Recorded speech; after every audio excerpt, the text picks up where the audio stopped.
Hey guys, tonight we begin with a city that never sleeps because the machines won't let it. You step into streets where the air tastes like metal and damp brick, where windows glow faintly through soot, and where every footstep echoes off walls that have heard too much. This isn't the polite Victorian age of portraits and parlors. This is the city underneath the city, the one that coughs, leaks, sweats, and survives. You walk past factories that breathe harder than the people inside them, down alleys where the ground squelches for reasons no one asks about anymore. Every sound matters here. Clogs turning, looms rattling, children running messages too fast for their age. Tonight isn't about history at a distance. It's about standing in it, smelling it, and realizing it doesn't care that you're uncomfortable. So before you get too cozy, take a second to gently tap that new hype button YouTube just added. It really does help little guys like me push through the algorithm. And be sure to like the video and subscribe, but only if you genuinely enjoy this strange little corner of quiet storytelling. Drop a comment with where you're listening from and what time it is for you. It's strangely comforting to know who else is drifting off with us around the world. Now, get comfortable, let the day melt away, and we'll drift back together into the quiet corners of the past. You arrive at the edge of Manchester and feel the city before you see it. The air reaches you first, thick and damp, tasting like burnt stone and wet iron. It settles on your tongue and does not leave. Smoke hangs low, not drifting so much as lingering, as if it has decided this is where it belongs. You breathe in carefully, instinctively shallow, already learning that every breath here is a small negotiation between your lungs and the sky. The buildings emerge slowly, dark shapes pressed close together, their bricks stained nearly black. They loom rather than rise, crowded and impatient, built as if the city was afraid of running out of space mid-thought. Chimneys dominate the skyline, thin and tall, coughing steadily into the clouds. They work harder than some of the people beneath them. Each one exhales a steady reminder that this place runs on coal, and coal does not care who inhales it afterward. You step forward, and the ground feels soft in a way streets should not. The mud is mixed with ash, trampled flat by thousands of boots that never quite clean themselves. The smell deepens as you move. Layers of smoke, oil, damp wool, and something sour that has been here longer than anyone remembers. It is not unpleasant in a dramatic way. It is worse than that. It is ordinary. The city sounds busy, but not lively. There is no music in the noise, only rhythm. Machinery thrums somewhere unseen, a low, constant pulse that feels less like sound and more like pressure. Carts rattle past, wheels groaning, horses snorting steam into the cold air. Voices overlap without rising. Everyone seems to be talking just loudly enough to be heard, but not enough to invite attention. You get the sense that attention here is expensive. The smoke never fully clears, even when the wind shifts. It slides through streets and alleys, curling into doorways and windows like an unpaid tenant. Laundry hangs stiff between buildings, already tinted gray, surrendering to the atmosphere the moment it leaves the wash. Even the daylight looks tired, filtered through layers of soot until the sun becomes a pale suggestion rather than a source of warmth. You notice how quickly your eyes adjust. At first, everything feels dim and oppressive, but soon you can make out details. Soot outlines window frames like careless eyeliner. Brickwork shows old repairs, patched and repatched, survival in masonry form. You realize the city is not crumbling. It is holding itself together with remarkable stubbornness. Breathing becomes louder in your own ears. Each inhale carries weight. Each exhale feels slightly inadequate, like you have not quite paid what you owe. You understand why coughing is so common here. It is not a sign of illness so much as participation. The air demands acknowledgement. People pass you without comment. Faces are set in neutral lines, eyes forward, bodies angled toward wherever they need to be next. Children weave between adults with practiced ease, small hands already darkened, hair carrying the same faint coal scent as everyone else. No one looks surprised to see you. The city has seen too many strangers to care. You glance up and notice how close the buildings lean toward one another. They create narrow corridors where smoke collects and light struggles. These streets feel designed for efficiency, not comfort. Get people from one place to another. Get goods moved. Get labor where it needs to be. Anything beyond that is a luxury. Somewhere nearby, a factory releases a fresh surge of smoke, thicker than the rest. It rolls out like a sigh, heavy and resigned. You imagine the machines inside, relentless and punctual, never stopping long enough to consider who feeds them. The city breathes through those chimneys, slow and constant, and you are now breathing with it whether you like it or not. You become aware of your clothes, how clean they feel, how out of place that cleanliness suddenly seems. Give it time. The city has a way of correcting small imbalances. Already a fine layer of ash settles on your sleeves, barely visible but persistent. Manchester does not rush you. It simply waits. Standing here, you understand something quietly important. This place is not trying to impress you. It is not hiding its flaws or polishing its image. It exists to function, to produce, to endure. The smoke is not a side effect. It is the signature. You take another breath, deeper this time, and the air pushes back. Welcome, it seems to say, without enthusiasm or hostility, just fact. This is how we live. You step fully into the streets and immediately realize that silence does not live here. It might visit other cities, rest in parks, or slip into bedrooms after dark, but Manchester has evicted it. The sound arrives in layers, overlapping and unashamed. Machines thrum somewhere beyond the walls, a low mechanical heartbeat that never quite fades. Carts clatter over uneven stones, wheels complaining loudly, as if protesting the work they continue to do anyway. Voices rise and fall in constant negotiation, arguing prices, hours, blame, weather, fate. Even the buildings seem to hum, brick and timber vibrating faintly with the memory of effort. The streets are narrow, not because land is scarce, but because speed mattered more than comfort when they were laid down. Houses press close, leaning inward like tired laborers sharing a secret. Sound ricochets between them, bouncing back and forth until it becomes difficult to tell where one noise ends and another begins. A shout from 3 doors down arrives in your ear, already softened by smoke and distance. A hammer striking metal somewhere out of sight rings sharp, then dissolves into the general clatter like a drop of water in a river. You walk and learn quickly that stillness draws attention. Everyone else is in motion, purposeful even when exhausted. Pausing too long in one place feels like blocking a current. People slip around you without comment, shoulders brushing, baskets swinging, boots scuffing. Apologies are rare. They cost time, and time here is already spent before the day begins. A factory bell rings in the distance, loud enough to cut through the noise for a moment. It does not ask, it informs. You feel it vibrate in your chest, a reminder that the city runs on schedules louder than individual voices. Somewhere, a shift ends. Somewhere else, another begins. The sound travels down the streets, echoed by smaller bells, shouted instructions.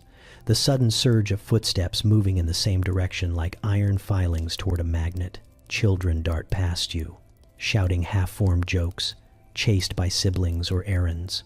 Their laughter is brief but bright, cutting through the industrial chorus before being swallowed again. You notice how quickly it fades. Joy here has learned not to linger. It knows better. The walls are close enough that you can hear life happening inside them. A cough behind one window, deep and practiced. The scrape of a chair being dragged across a floor above street level. The clink of a tin cup. Conversations leak through thin brick and thinner privacy, never meant to be overheard, yet impossible to avoid. Everyone knows everyone else's business in fragments, just enough to feel involved, and never enough to help. As you move deeper, the noise does not grow louder so much as denser. It presses in, filling gaps, leaving no space for your thoughts to settle. You stop trying to separate sounds, and let them wash over you as a single presence. This is the city speaking, not in sentences, but in effort. Every sound means someone is working, moving, enduring. Even the ground contributes. Your boots splash lightly through shallow puddles that have no obvious source and no intention of leaving. The water carries its own soft slosh, joined by the wet slap of countless other steps. You hear it everywhere, underfoot, under carts, under everything, as if the street itself is breathing. A man argues with a shopkeeper, voices sharp but restrained. The dispute is familiar, almost ritualistic. Too expensive. Not enough weight. Last week it was cheaper. Last week is not today. Neither seems surprised by the outcome. They part without resolution, the argument dissolving back into the street like steam. Somewhere nearby, metal scrapes against stone, a sound that makes you flinch before you can stop yourself. No one else reacts. Whatever caused it has already been accounted for mentally and filed away. Danger here announces itself constantly. You learn to listen without responding. For a moment, you imagine what quiet would feel like. The thought is almost foreign. Silence would be alarming here, like a machine stopping unexpectedly. You realize that the noise is not just tolerated, it is reassurance. As long as the city is loud, it is alive. You keep walking, letting the sound carry you forward, understanding that in Manchester, the noise is not background, it is the story, told over and over, without pause, without mercy, and without silence. You slow your pace and really look at the housing now that you are close enough to touch it. These buildings were not designed so much as assembled, brick stacked on brick with the urgency of someone late for work. Rows stretch ahead of you in uneven lines, each house nearly identical and yet subtly wrong in its own way. Walls bow outward, corners slump, and windows sit at slightly different heights, as if no one bothered to check a level before moving on to the next job. Comfort was not part of the brief. Shelter was sufficient. The bricks themselves tell the story. They are darkened with soot and permanently damp, as though they have been sweating since the day they were laid. Mortar crumbles under your fingers when you brush against it, gritty and soft, like it never fully decided to set. These houses lean inward, not enough to collapse, just enough to feel intimate in an unsettling way. They seem to listen, walls angled toward the sounds of coughing, arguing, breathing, living. Privacy here is theoretical. You imagine how fast this all went up. A city expanding faster than patience, driven by factories that needed bodies more than beauty. Entire neighborhoods raised in a rush, as if pausing to consider comfort might have slowed production. Windows are small and stingy with light. Doors are thin, warped from damp and constant use. Some don't quite close, and some don't open without persuasion. The houses look tired, and you realize they were born that way. You pass a doorway where the brick above the lintel has cracked into a jagged smile.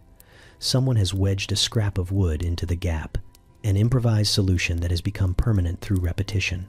Repairs here are rarely about fixing something properly. They are about keeping it standing long enough to matter tomorrow. Inside these walls, life compresses. You know this without entering. The spacing tells you everything. Rooms stacked like afterthoughts, ceilings low enough to remind you of your posture, staircases that creak loudly, announcing every movement, because secrets don't travel well in structures this thin. Even the chimneys are crowded, flues competing for space, coughing smoke back into rooms when the wind decides to be difficult. Laundry lines stretch between buildings overhead, sagging under the weight of wet clothes that never quite dry.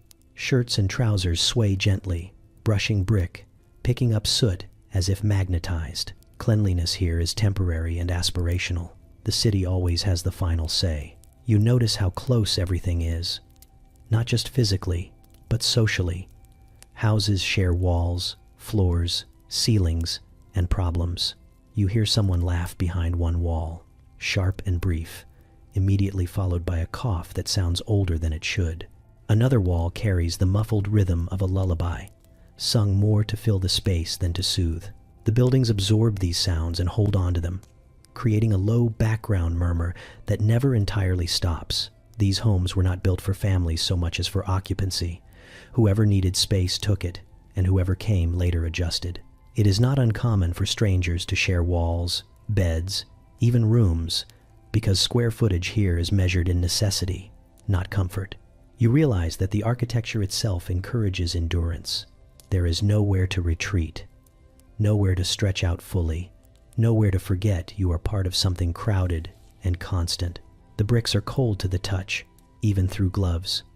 Moisture clings to them, creeping into bones if you stand still too long. You understand now why people keep moving, why stillness feels like surrender. These buildings do not reward rest. They tolerate it briefly and then remind you of their limitations. You spot small details that reveal quiet resistance. A window box with a struggling plant, leaves gray but stubbornly alive. A doorstep scrubbed clean in defiance of the street.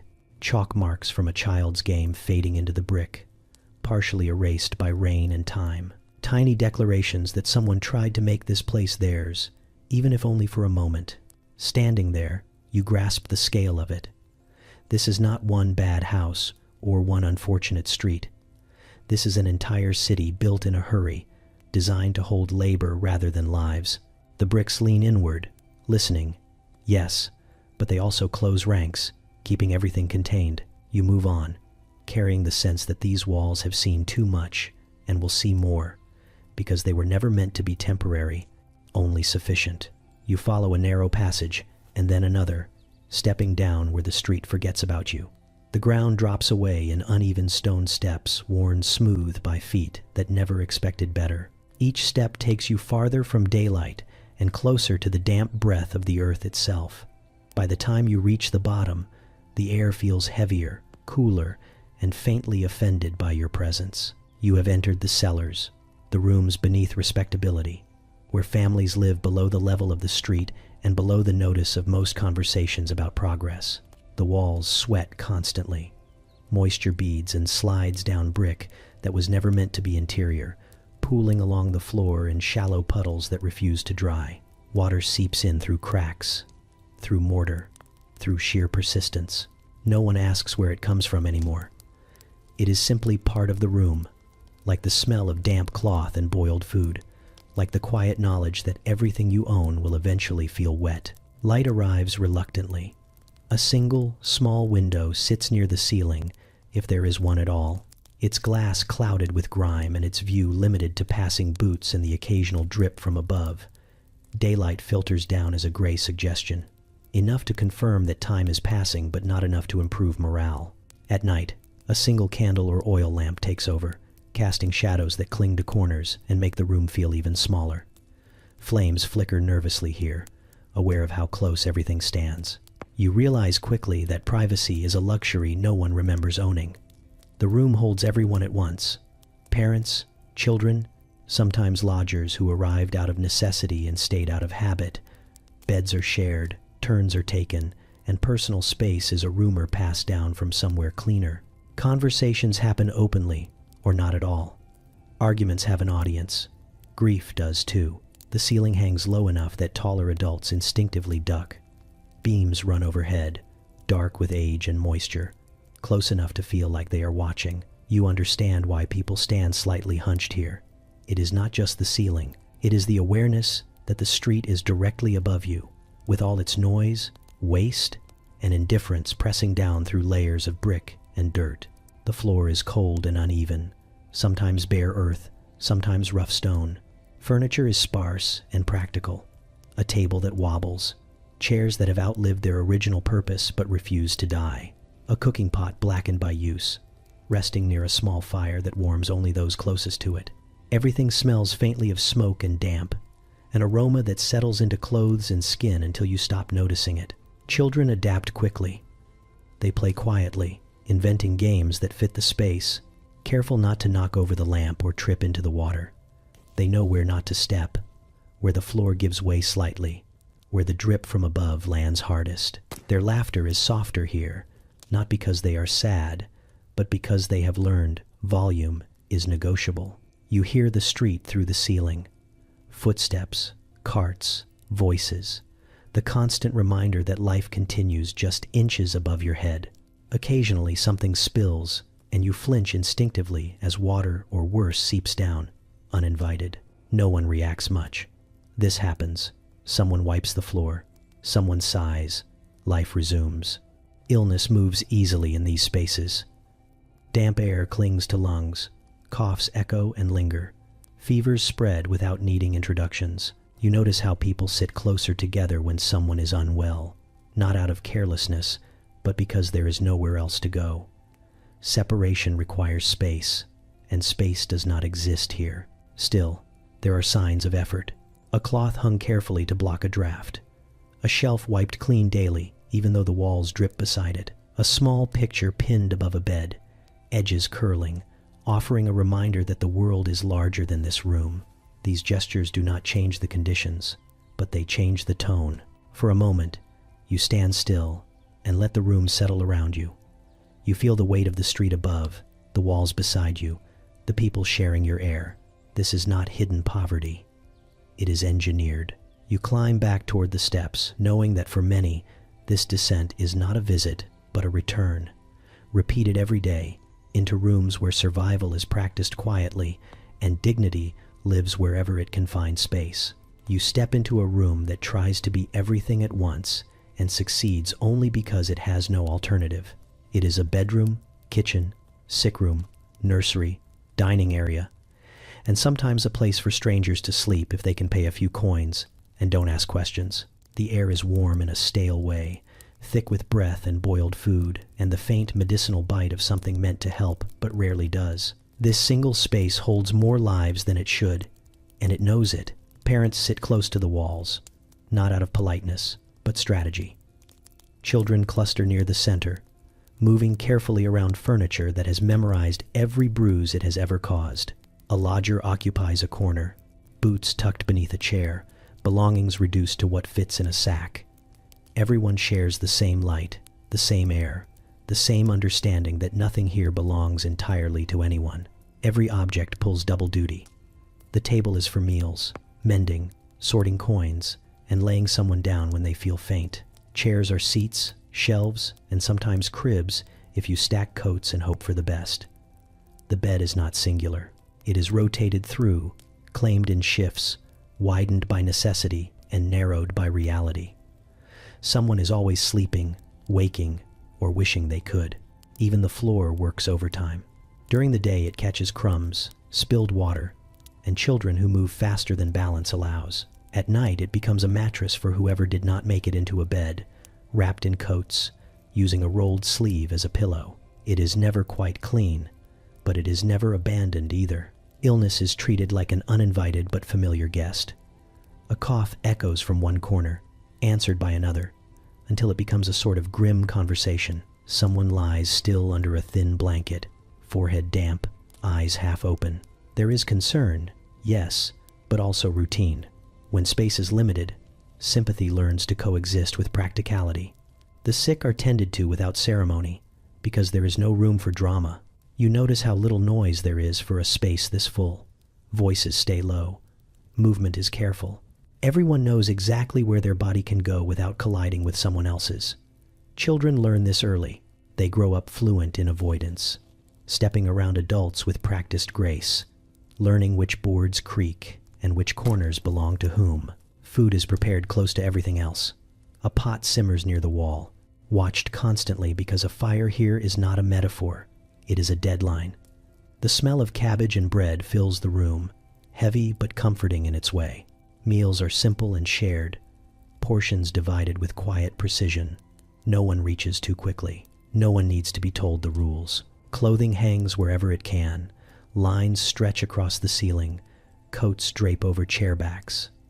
Socks rest near the warmth, rotated often to avoid mildew. Clean and dirty blur together. Not from carelessness, but from volume. There is always something drying, something waiting its turn. You realize that conversations here are layered. Someone talks about work while someone else murmurs to a child. A quiet argument unfolds without raised voices, resolved not through victory but exhaustion. Laughter appears unexpectedly, sharp and brief, like a spark. It does not last long, but it leaves warmth behind. Personal moments happen in public. Grief has witnesses. Affection, too. There is no closing a door to be alone with your thoughts, so thoughts learn to share. People here develop an impressive ability to withdraw inward while remaining physically present. You see it in their eyes, the way they look past the room without leaving it. A knock at the door causes a ripple of movement. Everyone shifts, straightens, becomes suddenly aware of appearances. The door opens to admit another person, another story, another set of needs. Space adjusts. It always does. Someone moves aside. Someone offers a stool. Someone calculates where this new body will fit when night comes. Standing there, you feel the strange balance of it all. This room is crowded, uncomfortable, and exhausting, yet it functions with a precision that would impress an engineer. Nothing is wasted. No space is unused. No role is left undefined. You understand that this is not chaos. It is adaptation, and it works until it doesn't. You wake before the sun because the city does not wait for it. Darkness still presses against the window, thick and unconvincing, but the room is already stirring. Someone coughs. Someone shifts. Someone sits up with a practiced sigh that sounds like a tool being set down. Sleep here is not a destination. It is a pause that ends abruptly when the day decides it has had enough of you lying still. The air is cold and damp, clinging to skin the moment you move. You pull on clothes that never quite dry, fabric stiff in places, soft in others, carrying yesterday with them whether you asked or not. There is no mirror worth consulting. You know what you look like. Everyone does. Morning does not improve appearances. It merely confirms survival. A flame flares briefly as someone lights the lamp. Shadows jump across the walls, then settle back into their usual corners like they were only stretching. Breakfast is assembled with efficiency rather than enthusiasm. Bread, if there is bread. Tea, if there is tea. Something warm if fortune smiled yesterday. Whatever it is, it must be swallowed quickly. Chewing is optional. Time is not. Children wake without protest, which is perhaps the most unsettling thing of all. They dress themselves with hands that move automatically, feet finding shoes without instruction. There is no whining, no bargaining, no pretending to be asleep. They learned early that morning arrives whether you are ready or not. Someone smooths a child's hair with fingers still numb from sleep. Someone else tucks a scrap of food into a pocket for later, just in case later exists. Outside, the city is already awake. You hear it through the walls.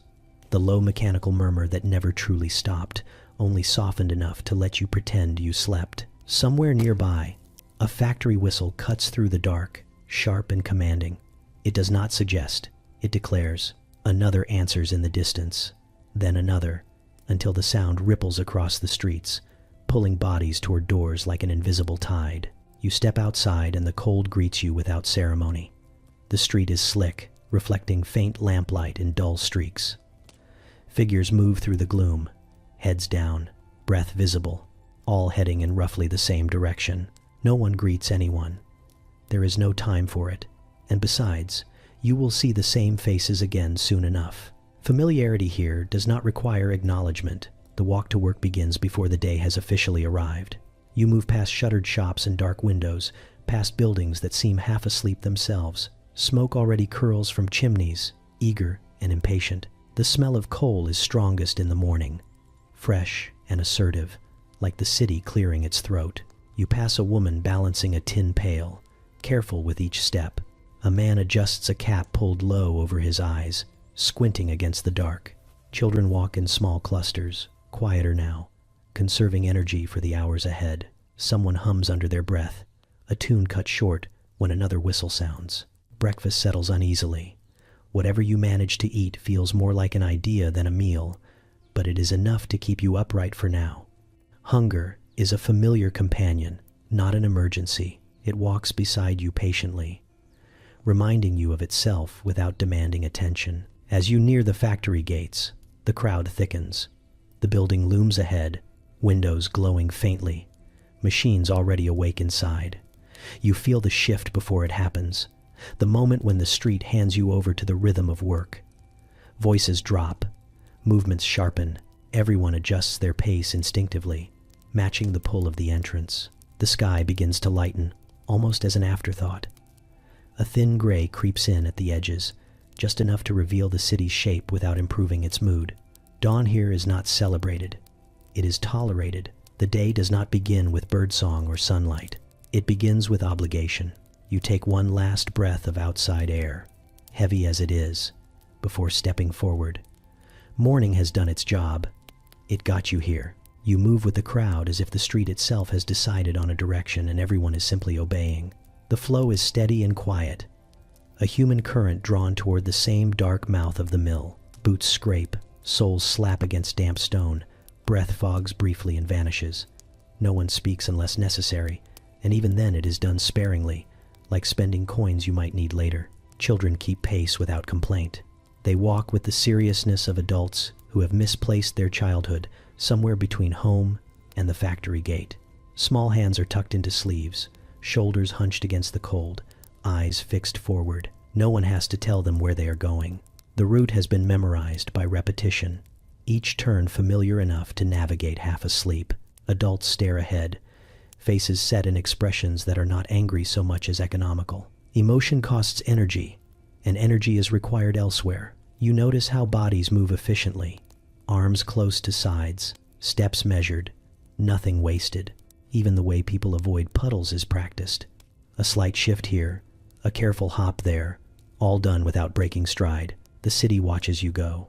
Rows of houses line the street, windows dark, doors shut, as if the buildings themselves are still resting while their occupants do the work. Smoke rises in thin columns, already active, already contributing. The smell of coal grows stronger with every step, mixing with damp wool and the faint sour note of yesterday's work clinging to clothes. A cart rattles past, pulled by a horse that looks like it would prefer to be anywhere else. The driver does not apologize for cutting through the crowd. No one expects him to.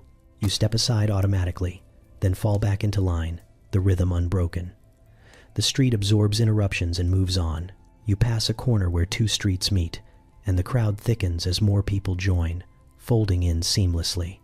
There is no greeting, no acknowledgement beyond a shared understanding of direction. This is not unfriendly. It is efficient. Familiar faces appear and disappear at your side, known well enough to trust but not well enough to slow down for. The mill comes into view gradually, its bulk emerging through the haze like a permanent storm cloud that forgot how to leave.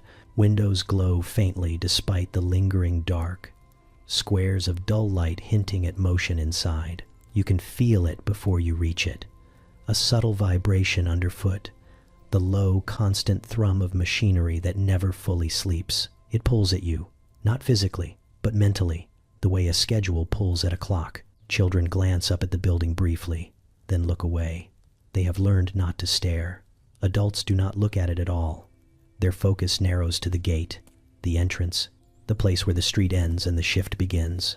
Someone adjusts a scarf. Someone else tugs gloves into place. Final preparations, quiet and personal. Conversation would feel strange here, almost rude. Words would bounce uselessly between bodies already committed to silence. When someone does speak, it is brief and practical, a reminder, a warning about a slick patch near the entrance, a murmured comment about a whistle heard too early or too late. Then quiet returns, settling comfortably over the group. As you draw closer, the crowd compresses slightly. Personal space shrinks without complaint. This is temporary. Everyone knows that. Inside, it will be worse. But complaining now would change nothing. The gate looms ahead, iron bars dark with age and use, wide enough to admit labor and little else. A factory bell rings, sharp and final. It slices through the air and lands somewhere deep in your chest. The sound does not hurry you. It confirms what you already knew. Steps quicken just enough to acknowledge authority without appearing desperate. No one runs. Running would suggest weakness or lateness, and neither is acceptable. You glance sideways and see a child straighten instinctively at the sound, shoulders squaring, face blank. The transformation is subtle but complete. Whatever they were before this moment is set aside. The mill requires a certain posture. The gate swallows the first rows of people, bodies disappearing into shadow. The noise grows louder as you approach, no longer distant but immediate, pressing against your ears. The smell shifts too. Oil and hot metal replacing street dampness. The outside world recedes quickly, like a thought you no longer have time to finish. You cross the threshold with everyone else, carried forward by habit and necessity, understanding that the walk is over, and the day, properly speaking, has begun. You step inside and the noise closes around you like a door that locks from the outside. The factory floor does not greet you. It overwhelms you. Sound hits first, a dense wall of clatter, whirring, grinding, and pounding that leaves no room for smaller thoughts. It is not loud in waves. It is loud in totality. Every machine speaks at once, and together they erase the idea that silence ever existed. The air vibrates constantly. Not enough to knock you over, just enough to keep you alert whether you want to be or not.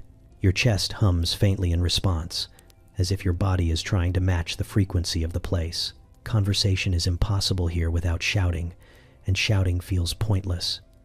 Words get shredded before they travel more than a few feet. You quickly learn that communication relies on gestures, nods, and expressions sharpened by repetition. The machines dominate everything.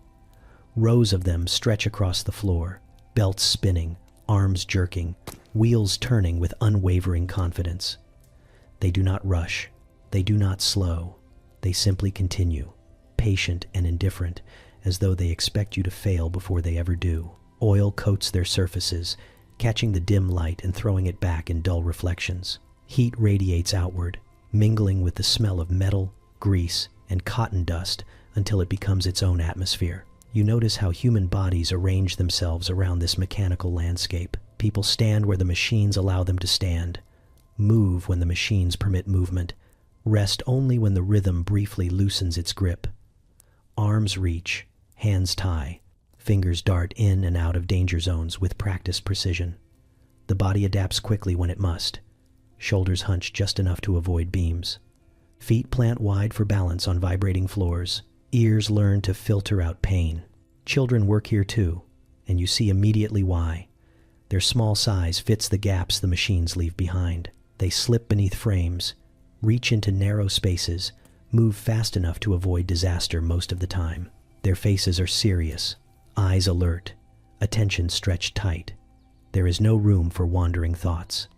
Inside the noise, thinking is a liability. The floor is alive with motion. Threads drift through the air like pale ghosts, settling on hair, skin, eyelashes. You brush them away without realizing you are doing it. Everyone does. The dust gets everywhere, clinging to sweat, sneaking into lungs, making its presence known hours later when coughing begins. For now, it is just part of the texture of the day. Time behaves strangely here. Without silence, without conversation, without windows offering a clear view of the sky, hours blur together. The only markers are bells and whistles that cut through the noise briefly before being swallowed again. When one sounds, people shift positions automatically, like parts responding to a signal. You realize you have been standing longer than you thought. Or shorter. It is difficult to tell. The heat builds steadily. Bodies glisten. Sleeves are rolled.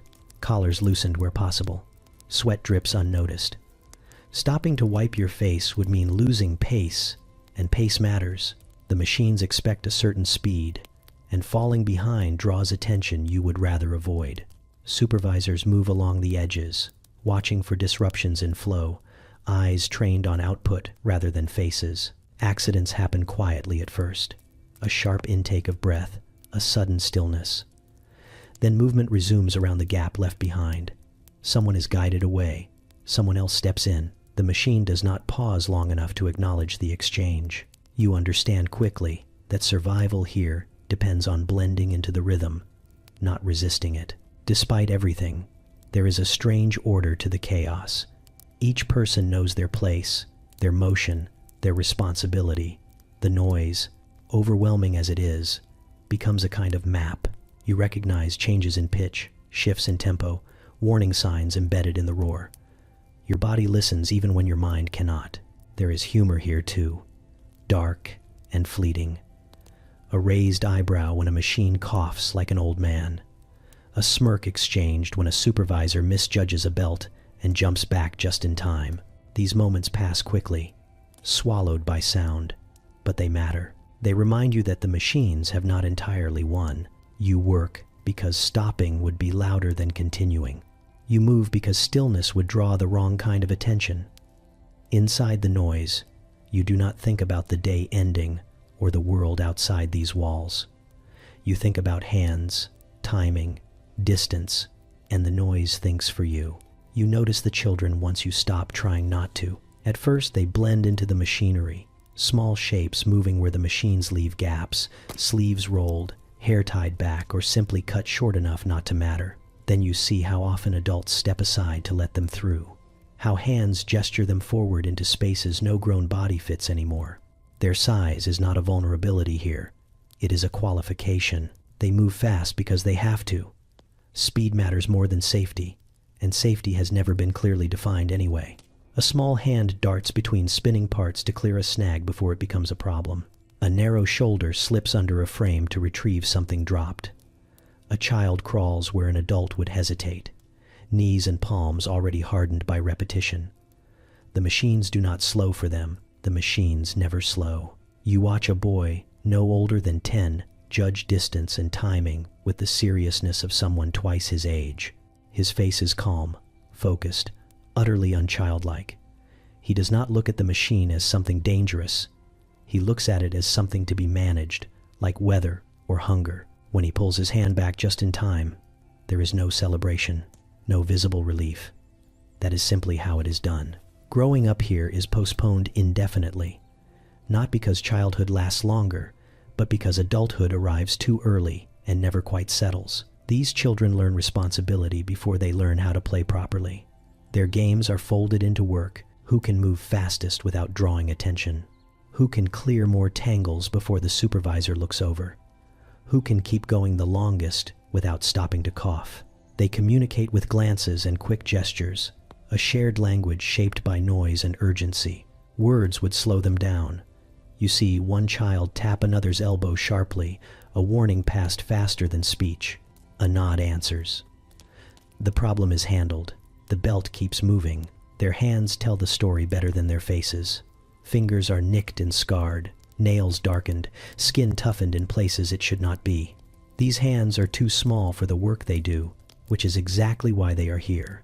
They reach where adults cannot, and are blamed when something goes wrong, because small hands are also easy to replace. Supervisors notice productivity, not age. A child who works quickly is praised in the only currency that matters here, continued employment. A child who hesitates is corrected sharply, not out of cruelty but efficiency. There is no time for lessons that do not produce immediate results.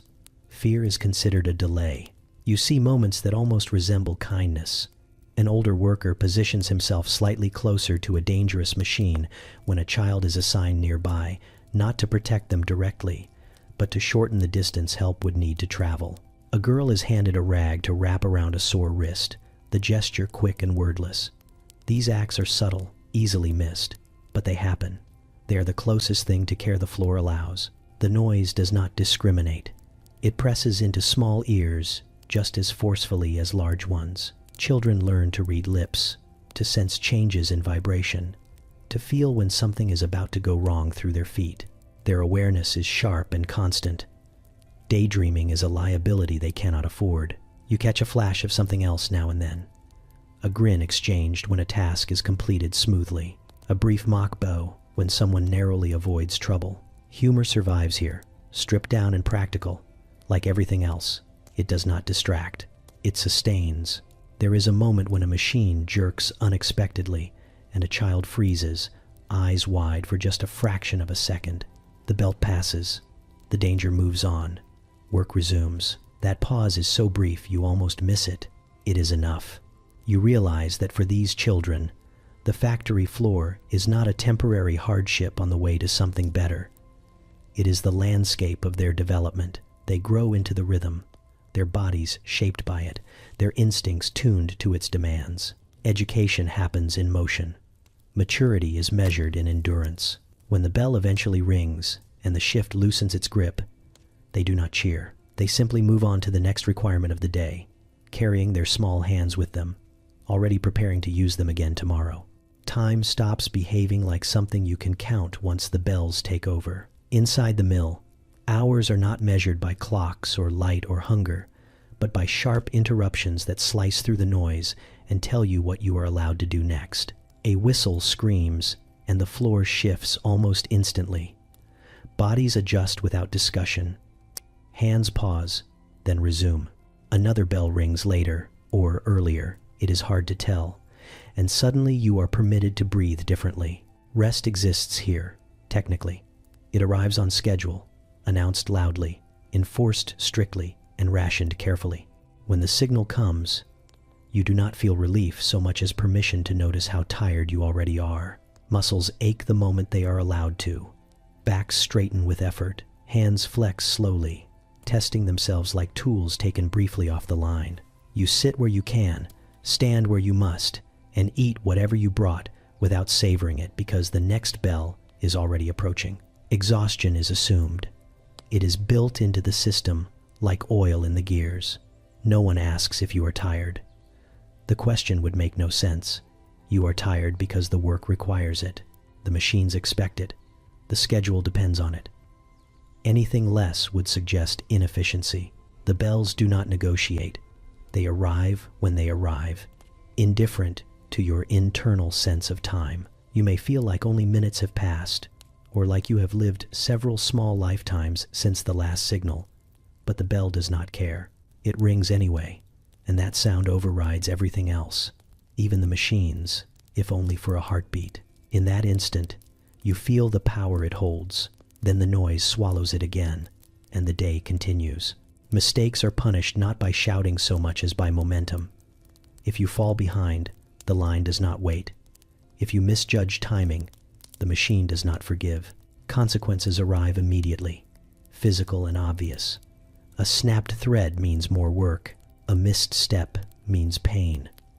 A moment of distraction becomes something you carry for the rest of the shift, sometimes longer. You learn quickly to anticipate the bells, to feel when one is coming by the way. Supervisors glance toward the clock.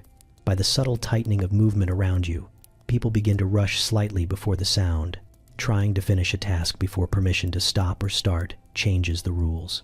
This anticipation becomes its own kind of stress, a low hum beneath everything else. When rest ends, it ends cleanly. The bell rings and bodies rise almost in unison, not dramatically, not eagerly, just efficiently. Food is packed away. Tools are reclaimed. Conversations that never fully began end immediately. The transition back into work is smoother than the transition out. It always is. You notice how children respond to the bells with the same precision as adults. They do not lag or protest. They have learned that timing is safety. Being in the wrong place when the bell rings can be dangerous. The schedule does not adjust for smaller bodies. It barely adjusts for anything. As the hours stack up, the bells begin to feel closer together or farther apart. The distinction blurs. Your sense of time stretches and compresses unpredictably. You catch yourself counting tasks instead of minutes, cycles instead of hours. Time becomes mechanical, segmented, repeatable, stripped of narrative. There is a strange comfort in this, unsettling as it sounds. When everything is decided for you, there is less room for uncertainty. You know when you can stop. You know when you must continue. The bells remove choice, and with it, a certain kind of anxiety. You endure because endurance is scheduled. Still, the body keeps its own quiet tally. Muscles stiffen, eyes burn, ears ring long after the bells fade. Small mistakes multiply as fatigue deepens, and you work harder to prevent them, concentrating fiercely, knowing that the machines do not care why you slip. Eventually, a final bell cuts through the noise with a slightly different tone. The day loosens its grip. The machines wind down just enough to acknowledge the signal. The shift releases you not with kindness, but with completion. You do not feel finished. You feel paused. You do not notice the cotton at first because it arrives gently, floating through the air like something harmless. Thin white threads drift around the machines, catching the light when the lamps hit them just right. They settle on hair, eyebrows, the backs of hands. They look almost delicate, like snow that forgot how to be cold. Only later do you realize they are everywhere because they are inside you too. With every breath, the dust comes along. It slides past your nose and mouth, carried deep into places you cannot reach back into. You inhale it without thinking, because thinking slows you down, and slowing down draws attention.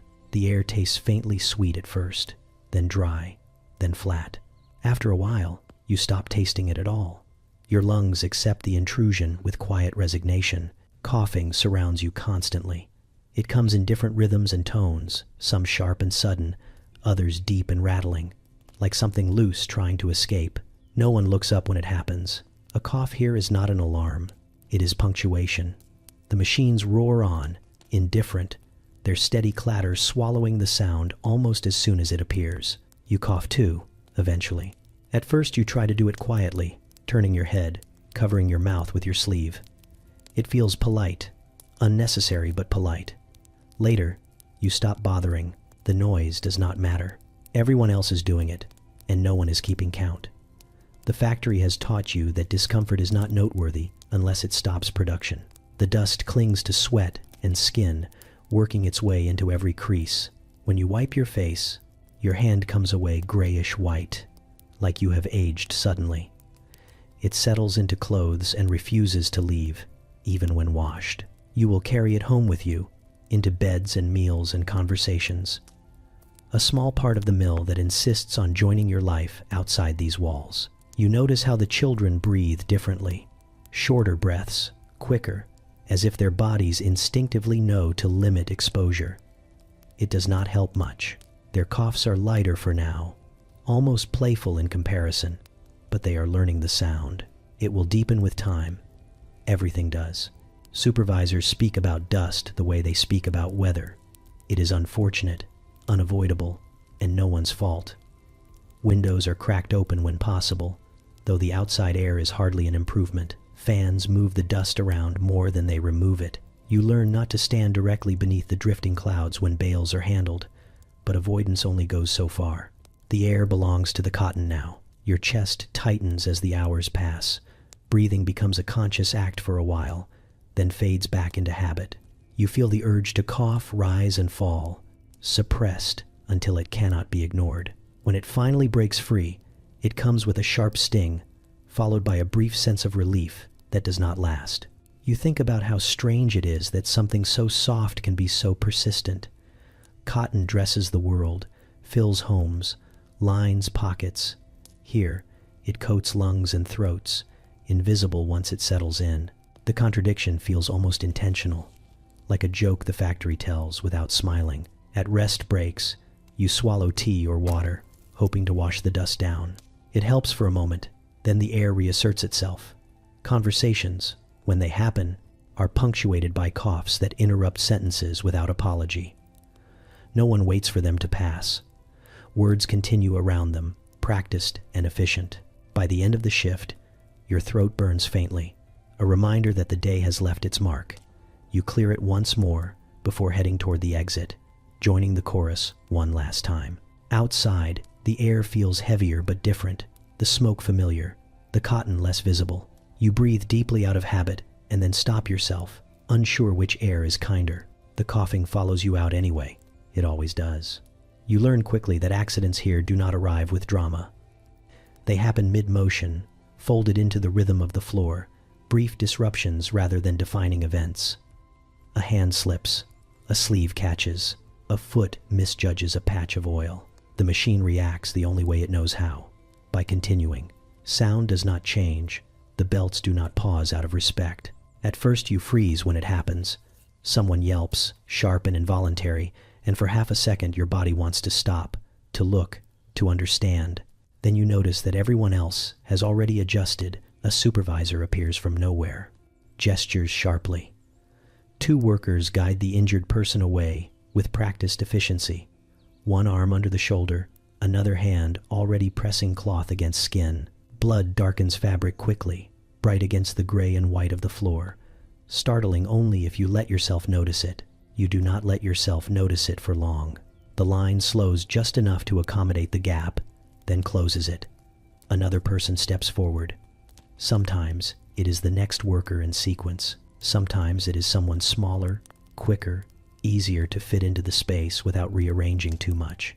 The machine resumes full pace as if nothing has happened, because to the machine, nothing has. Blood is wiped away with rags that have done this before. The floor is scrubbed just enough to remove the slip hazard. No one wants a second interruption. The smell lingers faintly beneath oil and cotton, metallic and sharp, then fades as the day moves on. You are surprised by how quickly your stomach settles. The body adapts faster than the mind would like to admit. You notice that injuries are categorized silently. Some are minor, the kind that earn a tight wrap and a return to work before the bell. Others are serious enough to warrant absence, which is treated as a logistical problem rather than a moral one. Who covers the position? How quickly? Whether production will suffer? These questions matter more than how the injury occurred. Children are not spared from this calculus. When one gets hurt, the reaction is the same: efficient, contained. A child is led away, eyes wide, more shocked by the sudden attention than the pain. Another child steps in without comment, hands already moving. Growing up here means learning that attention is temporary and work is constant. There is no crowding around the injured, no gasps, no drawn-out concern. Sympathy exists, but it expresses itself differently. A nod later, a quiet check at the end of the shift. Someone setting aside a portion of food for a family that will miss a day's wages.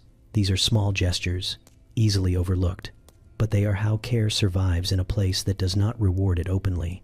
You begin to understand that reacting too strongly is considered inefficient. Panic wastes time. Horror distracts. The proper response is adjustment. The floor teaches this lesson repeatedly until it sticks. When another accident happens, and it will, you feel the moment pass through you with less resistance. You continue working, hands steady, eyes focused, even as you register what is happening nearby. This unsettles you more than the accident itself. Supervisors keep records, though you rarely see them written. Names are remembered, patterns noted. A worker who injures themselves too often becomes a problem, not because they are careless, but because they interrupt the flow.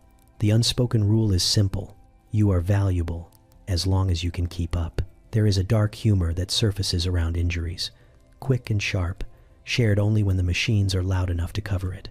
Someone jokes about keeping all their fingers today. Someone else responds by wiggling theirs dramatically before getting back to work. These moments are not cruel. They are pressure valves, letting out just enough fear to keep going. The strangest part is how quickly the floor returns to normal. The gap left by the injured disappears. The rhythm reasserts itself. If you were not paying attention, you might miss that anything happened at all. Only a faint smear near a drain hints at the interruption, and even that is temporary. You realize that tragedy requires pause, and pause is the one thing this place does not allow. When the bell eventually rings, releasing you for a brief rest or the end of the shift, you notice the absence more clearly. A familiar face missing from its usual position, a task reassigned. The floor has already absorbed the loss and moved on, and tomorrow it will be ready to do it again.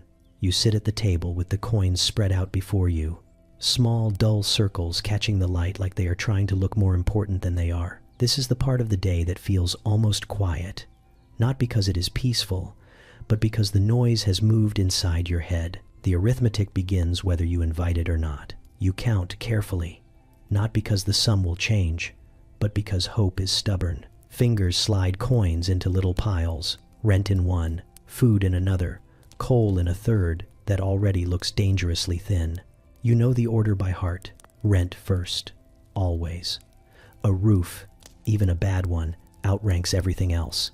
Miss that, and the rest of the calculation collapses into something much worse. Food comes next, though it argues constantly with coal.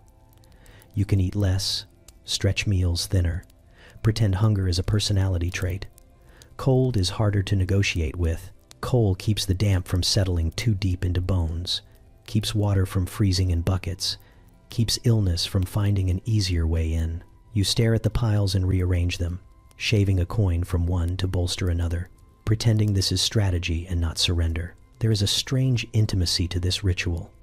You know every coin's weight, every nick and worn edge. Some have passed through so many hands they feel almost soft. You wonder briefly where they have been, what else they failed to cover, then push the thought away. Curiosity does not add value. If there is anything left after rent, food, and coal, it becomes contingency, shoes that need replacing, a doctor you hope not to need, a funeral you suspect might arrive uninvited. This pile is usually imaginary, but you still look for it, just in case. The numbers never quite agree with reality. Wages arrive with confidence, stamped and official, as if daring you to argue. Expenses respond with quiet certainty. The gap between them is where improvisation lives. Borrowing, owing, skipping, choosing which discomfort is tolerable this week. You do the math again, slower this time, like repetition might soften the result. It does not. The coins remain unmoved, unimpressed by your effort. Somewhere in the room, someone clears their throat, waiting for an answer you already know. You tell them what you can spare, not what you have, because the difference matters. Children watch this process without being told to. They learn numbers early here, not from books but from necessity. They understand subtraction before addition. They know that every purchase removes something else from the table. When they ask for small things, they do it carefully, as if testing the strength of the structure holding the household up. There is humor in this, though it arrives sideways. Someone jokes about being rich for a full minute after payday. Someone else laughs about how coal seems to burn faster when you look at it. These jokes land because they have to. Without them, the math would feel too heavy, too personal, too sharp. You fold the remaining coins into a cloth and tuck them away like they might escape if not watched closely. This is not savings. This is survival with a pause button. You know that one unexpected expense can erase it instantly. The city is good at providing those. As you lie down later, the numbers replay themselves behind your eyes. You mentally adjust future weeks, imagining slight improvements, tiny raises, impossible windfalls. These thoughts are not plans so much as breathing exercises. They keep panic from settling in fully. The arithmetic never ends. It follows you to work, to bed, into conversations that circle around money without naming it. Everyone speaks the language fluently. Everyone pretends they are only temporarily bad at it. You sleep knowing that tomorrow, the coins will look the same. They always do. You step out of the mill with your shoulders locked high and your ears still vibrating, as if the machines followed you halfway to the door and only turned back at the last second. The noise does not stop immediately. It lingers inside your head, a phantom rhythm that keeps time even when the belts are out of sight. You blink against the dimming light and breathe in air that is technically fresher, though the difference feels philosophical. The street receives you without ceremony. Night does not calm Manchester. It adjusts it. The smoke hangs lower now, pressed down by cooler air, and the lamps glow through it like tired eyes refusing to close. The crowds thin, but never disappear. People peel away in small streams, each heading toward their own version of home, moving carefully, conserving what little energy the day left them. Your body announces itself with every step. Muscles tighten, then complain when asked to loosen. Hands ache with a dull persistence, fingers reluctant to uncurl fully. You roll your shoulders, wince slightly, then stop doing that because it does not help. Pain here is not dramatic. It is companionable, walking beside you, reminding you that the day has been accounted for. Children spill out ahead of you, suddenly louder now that the worst is over. They kick stones, argue about nothing, laugh too hard at jokes that barely exist. Their energy feels borrowed, like it will need to be repaid with interest later. Adults walk more quietly, eyes forward, minds already shifting toward the next set of calculations waiting at home. You pass shops with windows glowing, warm and unreachable. Inside, people with cleaner coats move slowly, choosing, lingering. You glance in, without resentment, just curiosity, as if observing a different species that breathes different air. The glass reflects your own outline back at you, smudged and tired, and you move on. The streets twist narrower as you go, the buildings leaning closer together, shutting out what little sky remains. The sounds change here. Fewer carts, more voices. Someone argues from an open doorway. Someone sings badly and proudly. Somewhere deeper in the maze, laughter spills out of a gin palace, sharp and reckless, the kind that promises warmth and steals tomorrow. You keep walking. The temptation passes like everything else, acknowledged and set aside. There is a rhythm to this walk, a mental unwinding that mirrors the physical one. With each step, the mill loosens its grip slightly, not enough to forget, but enough to breathe without counting. The smell of sewage creeps in as you near home, familiar and unwelcome. It mixes with cooking smoke and damp brick, a scent that belongs exclusively to this hour.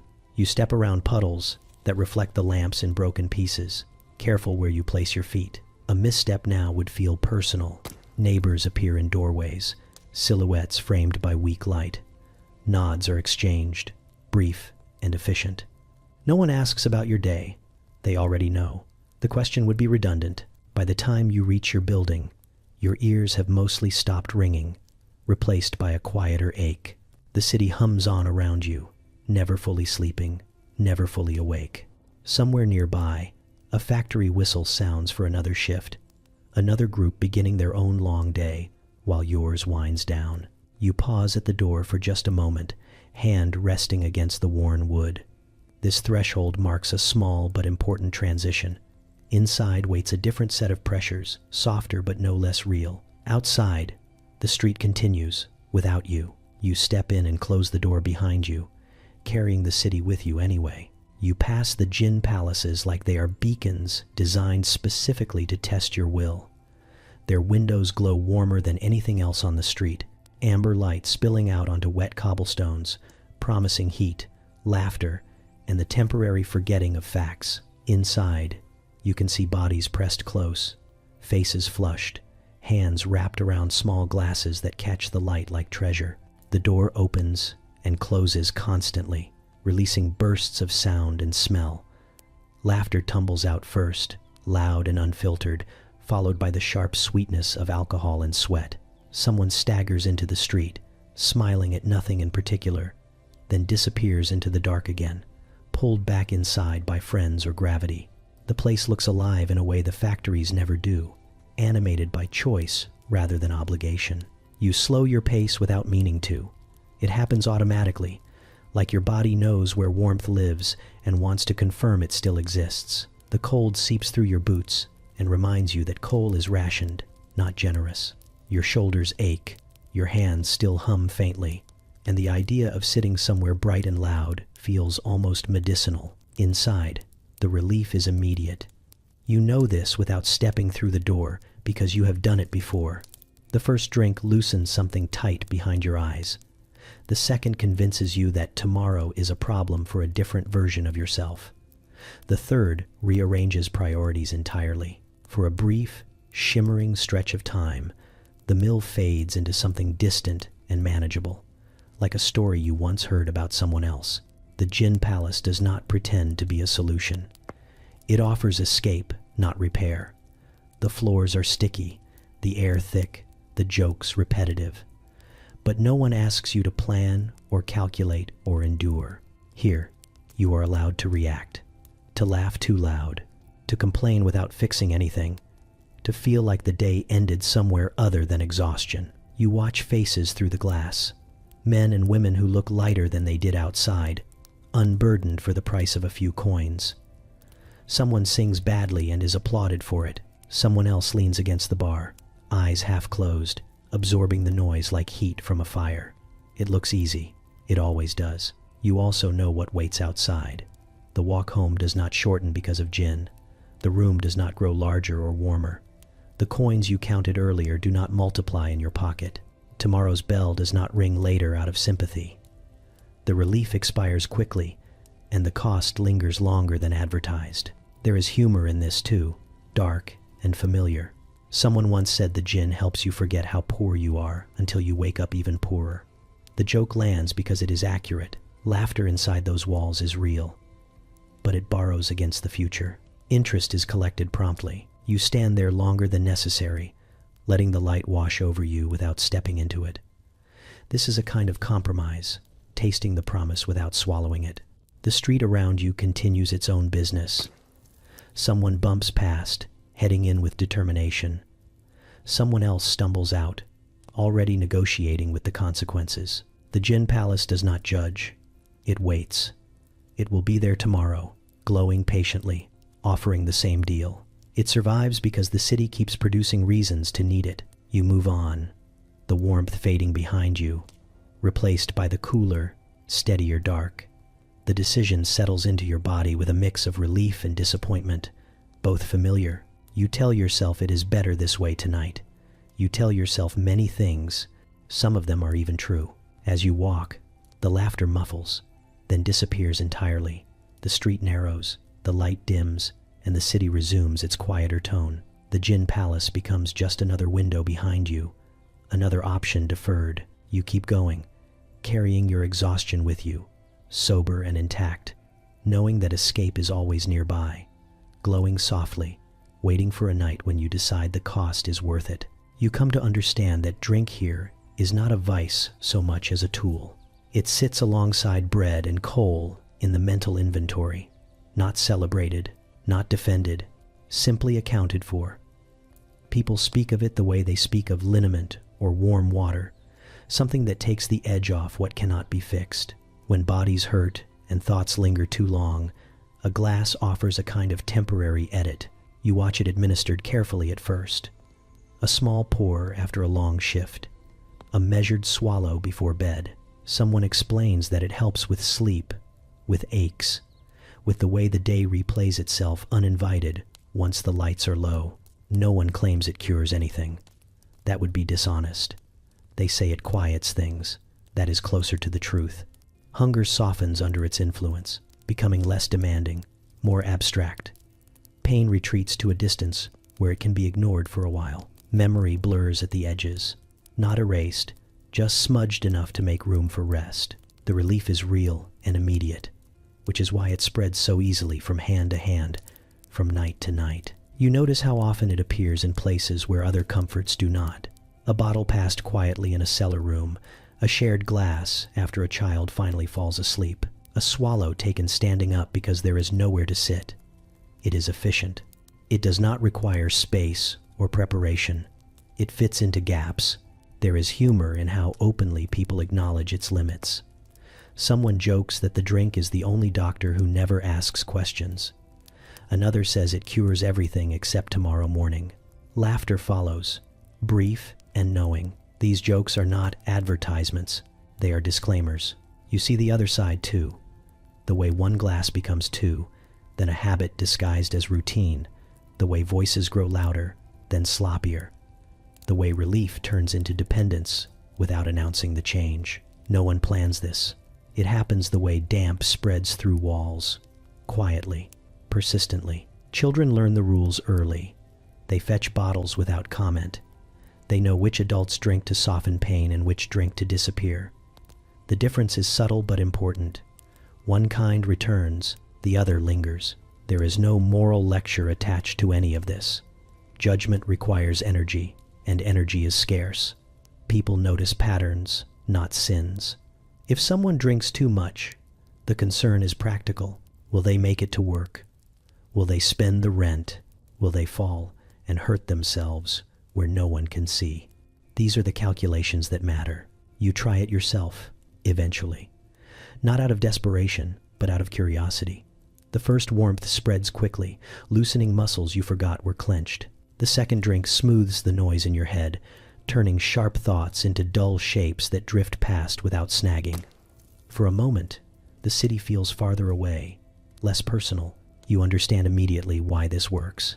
It does not ask you to hope. It does not demand improvement. It offers a small, reliable pause in a place where so little is negotiable. That matters. But the pause ends. It always does. The glass empties. The warmth fades. Sleep arrives unevenly, sometimes thick and heavy, sometimes elusive and shallow. Morning comes regardless, bringing with it the same aches, the same arithmetic, the same walk through streets that never quite rest. People know this. That is what makes the choice interesting. They drink anyway, eyes open, expectations managed. It is not optimism, it is triage. You notice how drink gathers people together, briefly. Stories are shared that would otherwise remain buried. Complaints are voiced without solutions attached. Laughter fills the room in a way that feels almost luxurious. Then the bottle empties, and the room settles back into its usual shape. No one pretends this is enough. They pretend it is necessary. As the night wears on, you watch the balance carefully, learning where the line lives. Some nights it holds, some nights it does not. The city absorbs both outcomes with the same indifference it shows everything else. You lie down later with the faint taste still lingering, the edges of the day softened but intact. The drink did what it promised, and nothing more. Tomorrow will ask for payment in full. You turn into the alleys because that is where the street decides to empty itself. These narrow passages are not planned so much as tolerated, leftover spaces where buildings stopped paying attention. The air changes immediately.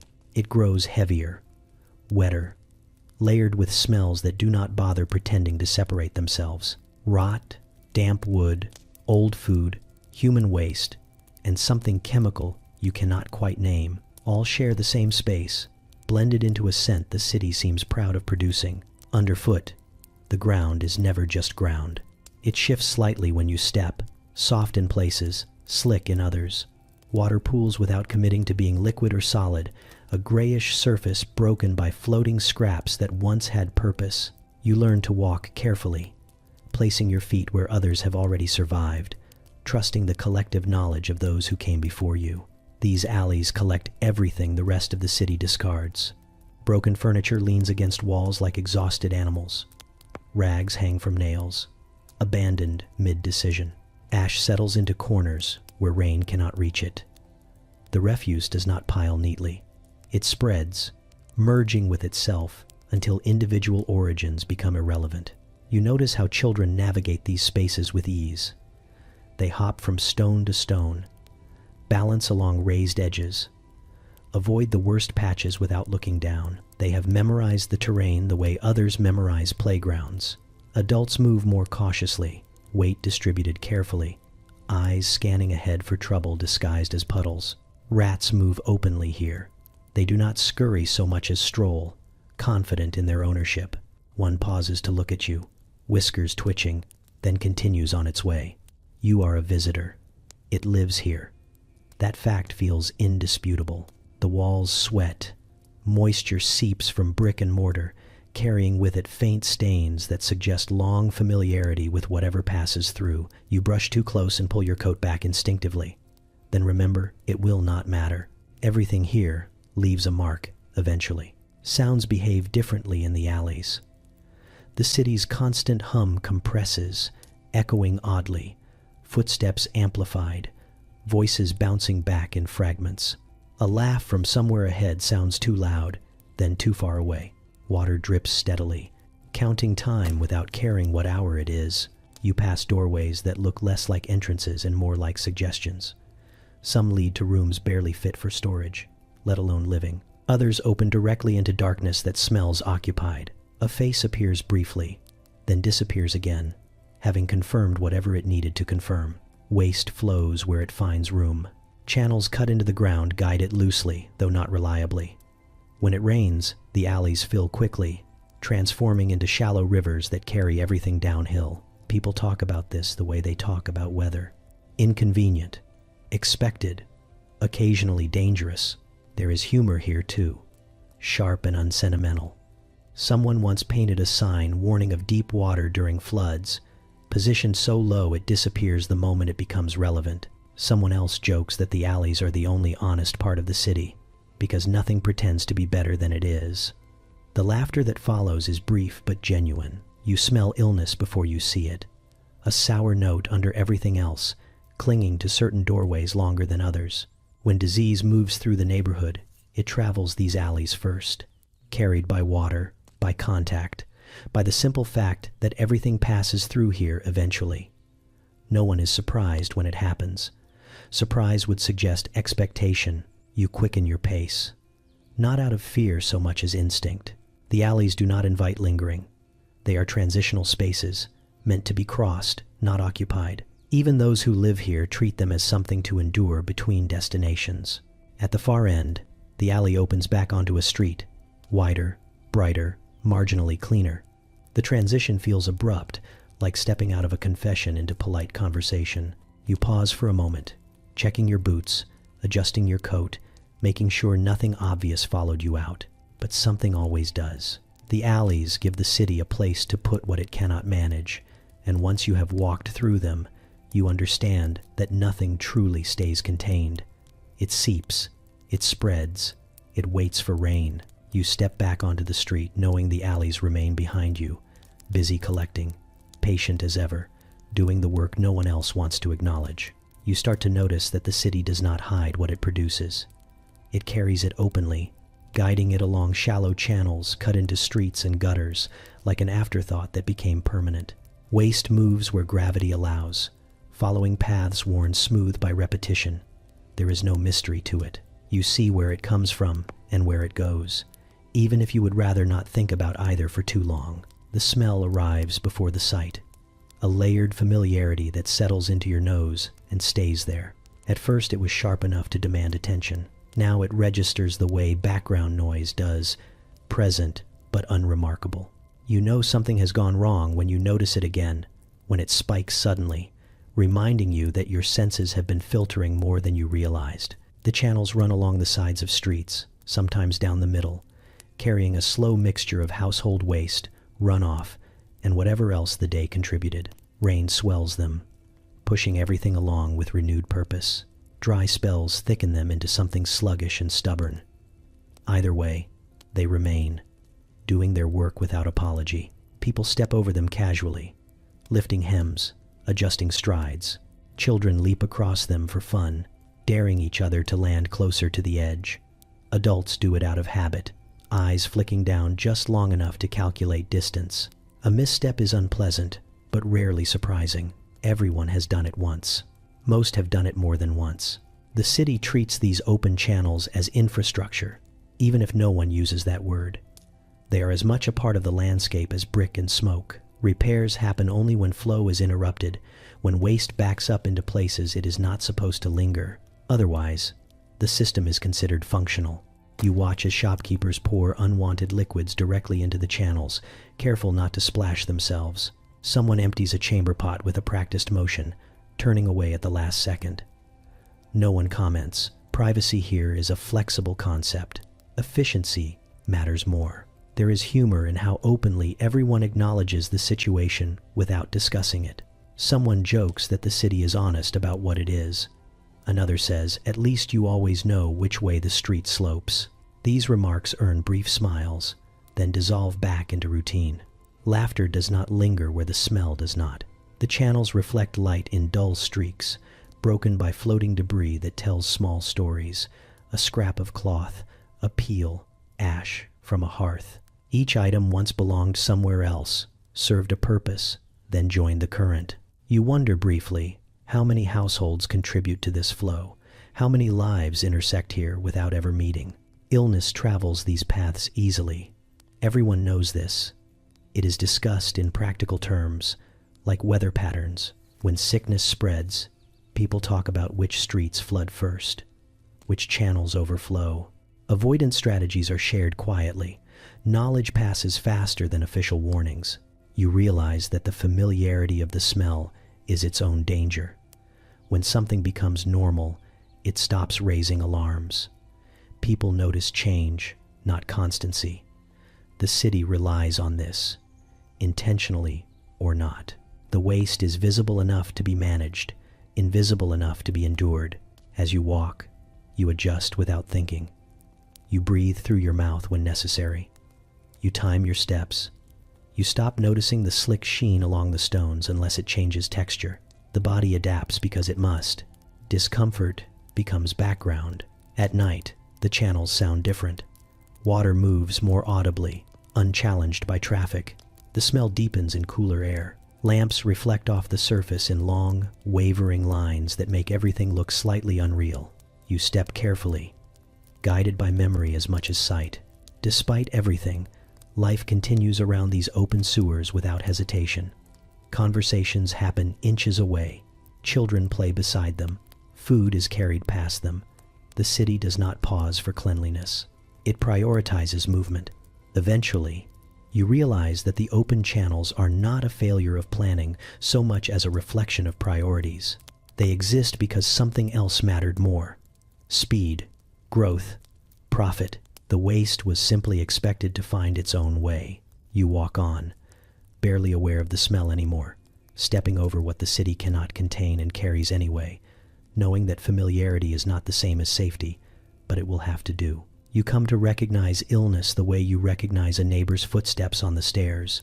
It announces itself without introductions, slipping into rooms quietly, settling into corners, making itself comfortable before anyone thinks to ask how long it plans to stay. No one names it at first. Naming things gives them shape and weight, and sometimes it feels safer to let sickness remain a vague presence like bad weather passing through. It starts with small signs. Someone stays in bed a little longer than usual. A cough deepens, loses its humor. A child's skin feels too warm under your hand, the heat steady and insistent. People comment lightly at first, saying it is just a chill, just tiredness, just something going around. They say this because they have said it before, and sometimes it has even been true. Fevers arrive quietly, without drama. They do not kick down doors or demand attention. They slip in during the night, turning sleep restless, dreams sharp and uncomfortable. By morning, the body feels heavier, slower, like it is moving through water. Work becomes harder, thinking becomes foggy. Still, many go in anyway, because absence has its own consequences. The disease spreads efficiently, helped along by close rooms, shared cups, the simple necessity of breathing the same air. It does not require permission.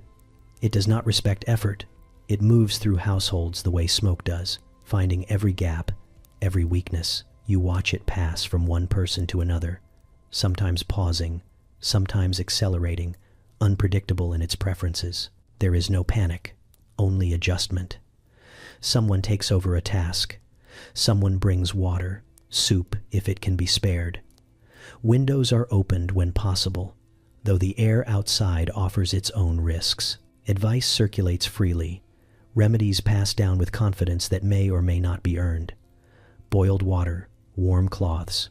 Rest, if rest can be arranged. Doctors exist, technically. They are discussed in the same tone as miracles. Expensive, distant, uncertain. Most illnesses are treated at home with whatever knowledge is available. People know which symptoms to fear and which to endure. They learn this not from books but from experience, from watching who recovers and who does not. Children are particularly vulnerable, which everyone knows and no one can fully address.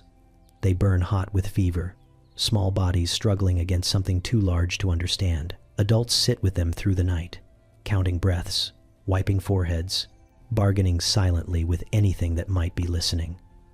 Morning comes regardless of outcome. When illness takes someone away, it does not pause to explain itself. One day, a voice is missing from the room. One place at the table stays empty. People speak of it briefly, then less and less. Not out of cruelty but necessity. Life does not allow long interruptions. Grief fits itself into the schedule where it can. There is a strange intimacy in living this close to disease. It becomes part of the social fabric, something you account for without fully acknowledging. You know which houses are struggling, by the way. Doors stay closed longer than usual. You recognize recovery by the sound of movement returning, tentative at first, then stronger. Humor survives here too, though it is thin. Someone jokes that the fever took one look at them and decided it had better places to be. Someone else says they have already survived worse and plan to continue out of spite. These remarks earn quiet smiles. Laughter, even brief, feels like a small victory. You learn not to ask why some people recover and others do not. That question leads nowhere useful. Instead, you focus on what can be done in the moment. Water brought, sheets changed, work covered. This is how care functions when resources are limited. Illness leaves without apology when it chooses to leave. One morning the fever breaks. The cough loosens. Strength returns slowly, unevenly. The person sits up, then stands, then re-enters the rhythm of the city like they were only briefly absent. No ceremony marks the transition. Survival does not require acknowledgement. You live with the knowledge that sickness is always nearby, waiting for the right conditions. You do not fear it constantly. Fear would be exhausting. Instead, you accept its presence the way you accept smoke in the air. It is not welcome. It is simply expected. You feel the shift before anyone says the word. It starts with whispers moving faster than usual, names repeated in low voices, doors staying shut longer than they should. Someone mentions stomach pains. Someone else mentions water that tastes wrong, though it always tastes wrong. By the time the term reaches you, it feels less like news and more like confirmation. Cholera season has arrived. The city tightens around it instinctively. People stop lingering at pumps, filling containers quickly and leaving without conversation. Buckets are carried more carefully, as if respect might make a difference. You notice how often hands are washed now. even though the water itself is suspect. It is a strange choreography, this sudden attention to cleanliness in a place built without it. The sickness moves fast and without drama. No coughing build-up, no long warning. It arrives with violence. Bodies empty themselves until there is nothing left to give. Strength vanishes in hours. Skin changes color in ways you do not like to think about. Those who have seen it before do not need descriptions. Those who have not learn quickly. Doctors appear, some confident, some furious. They argue in doorways and over beds, debating causes like it matters to the outcome. One insists it is the air, poisoned by filth and rot. Another says it comes from within, from weakness, from moral failure, from bad habits that have finally caught up. Someone mentions the water and is waved off impatiently. Everyone drinks water. It cannot be the problem. That would be inconvenient. Families pray because prayer is something you can do without permission. Words are whispered over beds, bargains offered quietly to whatever might be listening. Candles burn low in rooms already short on air. Mothers sit through the night counting breaths. Fathers pace, helpless and angry. Children watch everything and ask fewer questions than usual. The water remains unchanged. It flows through the streets in open channels. It fills buckets at the same pumps. It smells the same, looks the same, carries the same invisible threats. You cannot see the danger, which makes it worse. If it were visible, you could step around it. Instead, it lives in the most basic act of survival. Drink, and you risk sickness. Do not drink, and you risk something slower, but just as final. People try alternatives. Boiling water when fuel allows, mixing it with spirits, convincing themselves that burn means safety, walking farther to different pumps, as if distance alone might help. Advice spreads faster than the illness, most of it contradictory. Do this. Do not do that. Trust this source. Avoid that one. The certainty with which each suggestion is delivered does not match the evidence behind it. There is panic, but it is contained, compressed into tight movements and sharp decisions. No one runs screaming through the streets. There is work to be done, even now. Especially now. Mills do not close for sickness. Rent does not pause. The city continues to demand participation, even as bodies fail. You hear carts at night more often now. Quiet ones, covered ones. They move through streets without ceremony, collecting what the illness leaves behind. Neighbors look away, not out of indifference but necessity. If you look too closely, you start counting possibilities. Humor becomes brittle during cholera season, but it does not disappear. Someone says at least the illness saves on funeral expenses by working quickly. Someone else replies that speed has never been a kindness. The laughter that follows is short and sharp, then gone. Doctors continue arguing. Committees form. Pamphlets appear with instructions that assume resources no one has. Clean water is recommended to people who have never known what that means.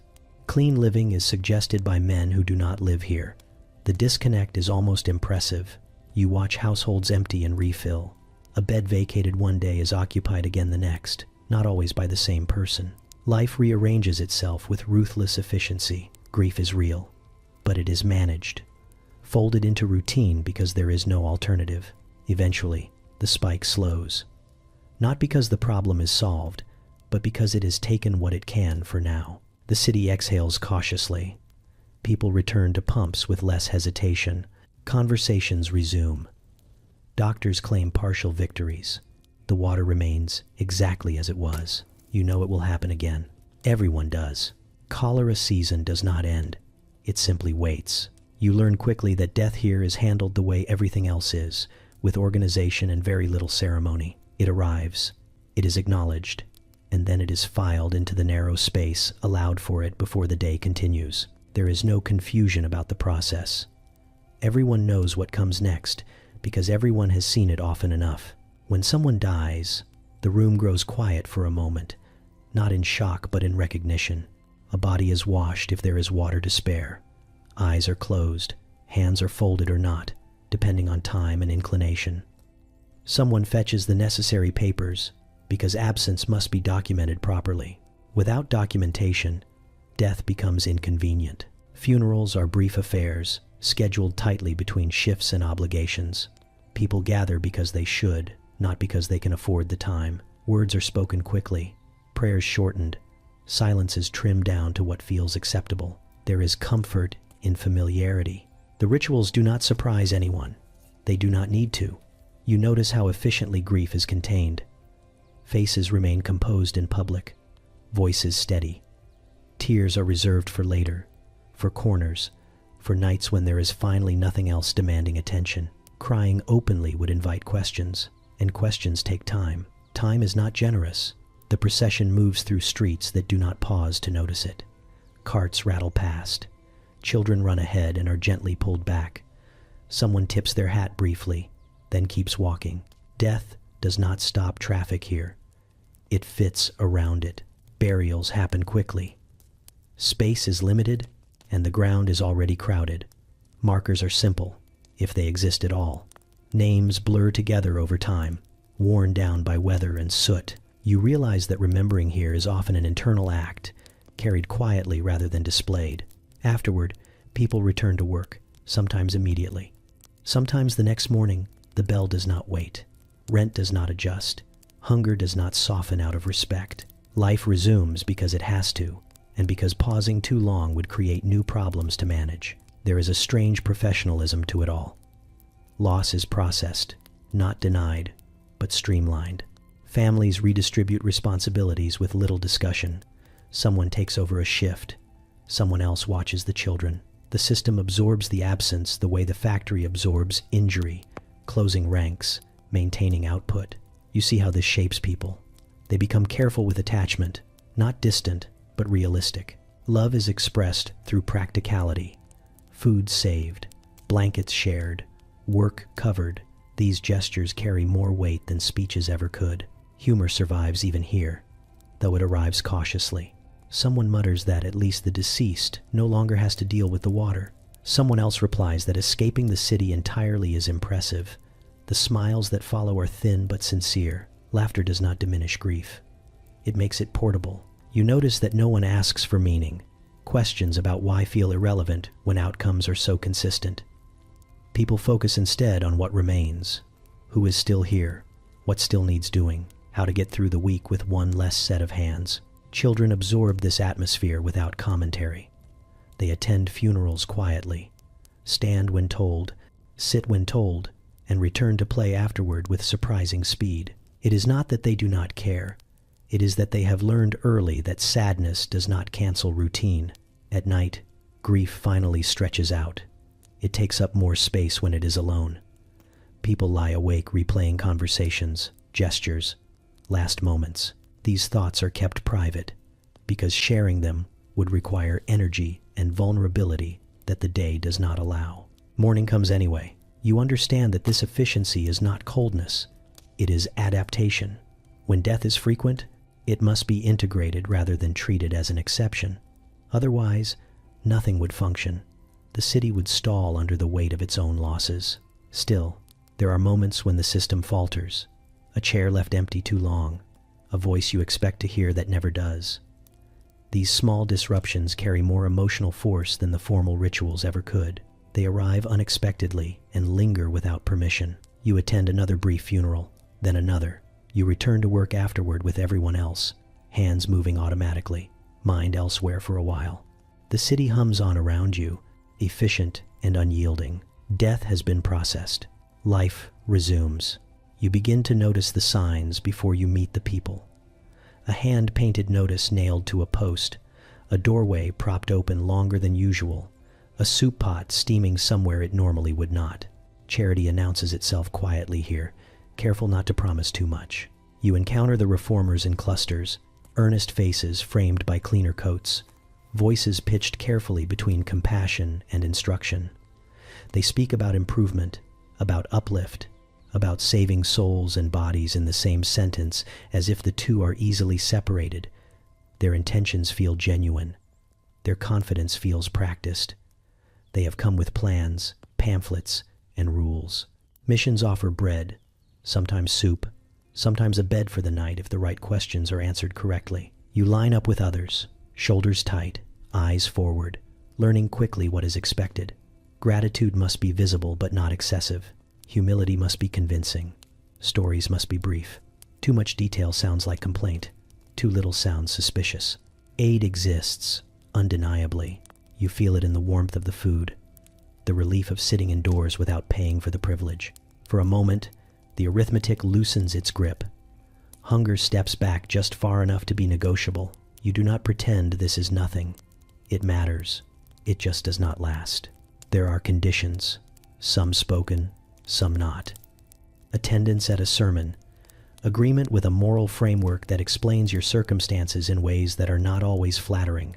Promises to change habits without any clear explanation of how change is supposed to happen when the environment remains exactly the same. The help comes wrapped in expectation, neat and unavoidable. You listen politely. Everyone does. Arguing would be pointless, and besides, arguing costs access. You nod at the right moments. You bow your head when asked. You accept the bread with both hands. You do not mention that prayer does not fix damp walls or clean water. You do not mention the mill. The reformers move through neighborhoods like visitors with maps that do not quite match the terrain. They point out problems everyone already knows intimately. They suggest solutions that assume resources no one here possesses. Still, they return week after week, because leaving would feel like failure, and staying feels like purpose. You see how people learn to navigate this system with the same skill they apply everywhere else. Someone becomes very good at saying the right things. Someone else avoids the missions entirely, unwilling to trade dignity for dinner. Someone attends regularly, not for the food, but for the warmth and the sense of being briefly seen. There is humor in this too, dry and sharp. Someone jokes that the soup tastes holier every week. Someone else says they prefer the sermons short and the bread thick. These comments circulate quietly, never loud enough to reach the front of the room. Gratitude is public, commentary is private. The limits of charity reveal themselves quickly. Supplies run out, beds fill, donations fluctuate, the need does not. When the pot empties, the line disperses without drama. People understand scarcity. They live inside it. Disappointment is folded away and carried elsewhere. You notice how reformers speak often of deserving and undeserving without quite realizing it. The categories shift subtly depending on behavior, posture, tone. Help becomes a test rather than a given. Those who pass receive a little more time, a little more patience. Those who fail are advised to try again tomorrow, preferably improved. Despite everything, some good comes of it. A child eats who might not have. A fever is noticed early. A family gets through a week that would otherwise have broken them. These moments are real and meaningful. They are just not transformative. You watch the reformers leave at the end of the day, their work done for now. They walk back toward cleaner streets, already planning their next visit, their next appeal for funds. You remain where you are, carrying the benefits and the boundaries with you. Charity here feels like a patch, applied carefully to a structure that continues to crack underneath. It slows collapse. It does not stop it. No one involved seems surprised by this. As you walk away with a full stomach and a head full of instructions, you understand that help can be sincere and insufficient at the same time. And here, it usually is. You begin to notice that much of the city is held together quietly, without announcement, by women whose work does not clock out.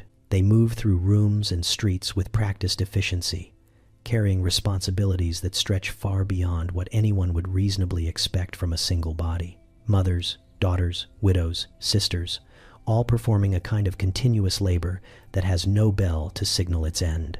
You see it first in the mornings. A woman rises before everyone else, coaxing warmth from a stubborn fire, dividing food into portions that must satisfy both hunger and arithmetic. She measures without tools, eyeballing amounts with the confidence of long experience. Too much here means too little later. Too little now means complaints she does not have time to hear. She chooses the version of discomfort that keeps the day moving. Children orbit her constantly. Shirts are mended while lessons are recited. Hair is brushed while instructions are given. A cough is assessed, a bruise dismissed, a fever noted and stored away mentally for later worry. She does not pause to admire this efficiency. There is no audience for it. It simply happens. When work calls others away, she stays behind and works differently. Floors are scrubbed, water is hauled, laundry is washed in cold conditions that punish the hands. Every task feeds into another. Clean clothes reduce illness. Clean floors reduce pests. Fewer pests mean fewer problems that require attention she cannot spare. This is strategy disguised as routine. Widows carry a particular weight, one that shifts conversations the moment they enter a room. Some receive quiet help, food appearing without explanation, chores taken over wordlessly. Others are left to manage alone, depending on reputation, luck, and the strength of their remaining network. You see how quickly a woman can become invisible once her status changes, how survival suddenly depends on both resilience and being remembered. Daughters grow into this work early. They learn by watching, absorbing patterns without formal instruction. A girl who can manage a household before she is fully grown is praised quietly, sometimes pitied, sometimes admired. She moves with seriousness beyond her years, already fluent in sacrifice. Childhood shortens around her without ceremony. Their labor never ends because it cannot.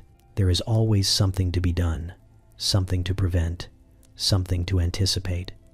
Even rest is active, taken lightly, one ear open, body ready to respond. Sleep comes in fragments, easily interrupted. Exhaustion is familiar but not negotiable. You notice how rarely this work is counted. Wages are discussed loudly. Output is measured. Productivity is tracked. But the work that keeps bodies fed, clothed, and functional slips through every ledger. It is assumed, not acknowledged. When it fails, everyone notices. When it succeeds, no one comments. There is humor here too, sharp and sustaining. Women joke about being paid in gratitude and receiving neither. They laugh about the miracle of making a meal from almost nothing. These jokes travel quickly, shared between tasks, fueling camaraderie that functions like a second spine. In moments of crisis, it is often women who respond first. A neighbor falls ill, and someone appears with water and advice. A child wanders off, and someone notices before panic sets in. Information moves through these networks faster than any official channel. Warnings are passed quietly. Solutions are improvised. You watch a woman calculate expenses with coins spread thin on a table, her expression calm, focused.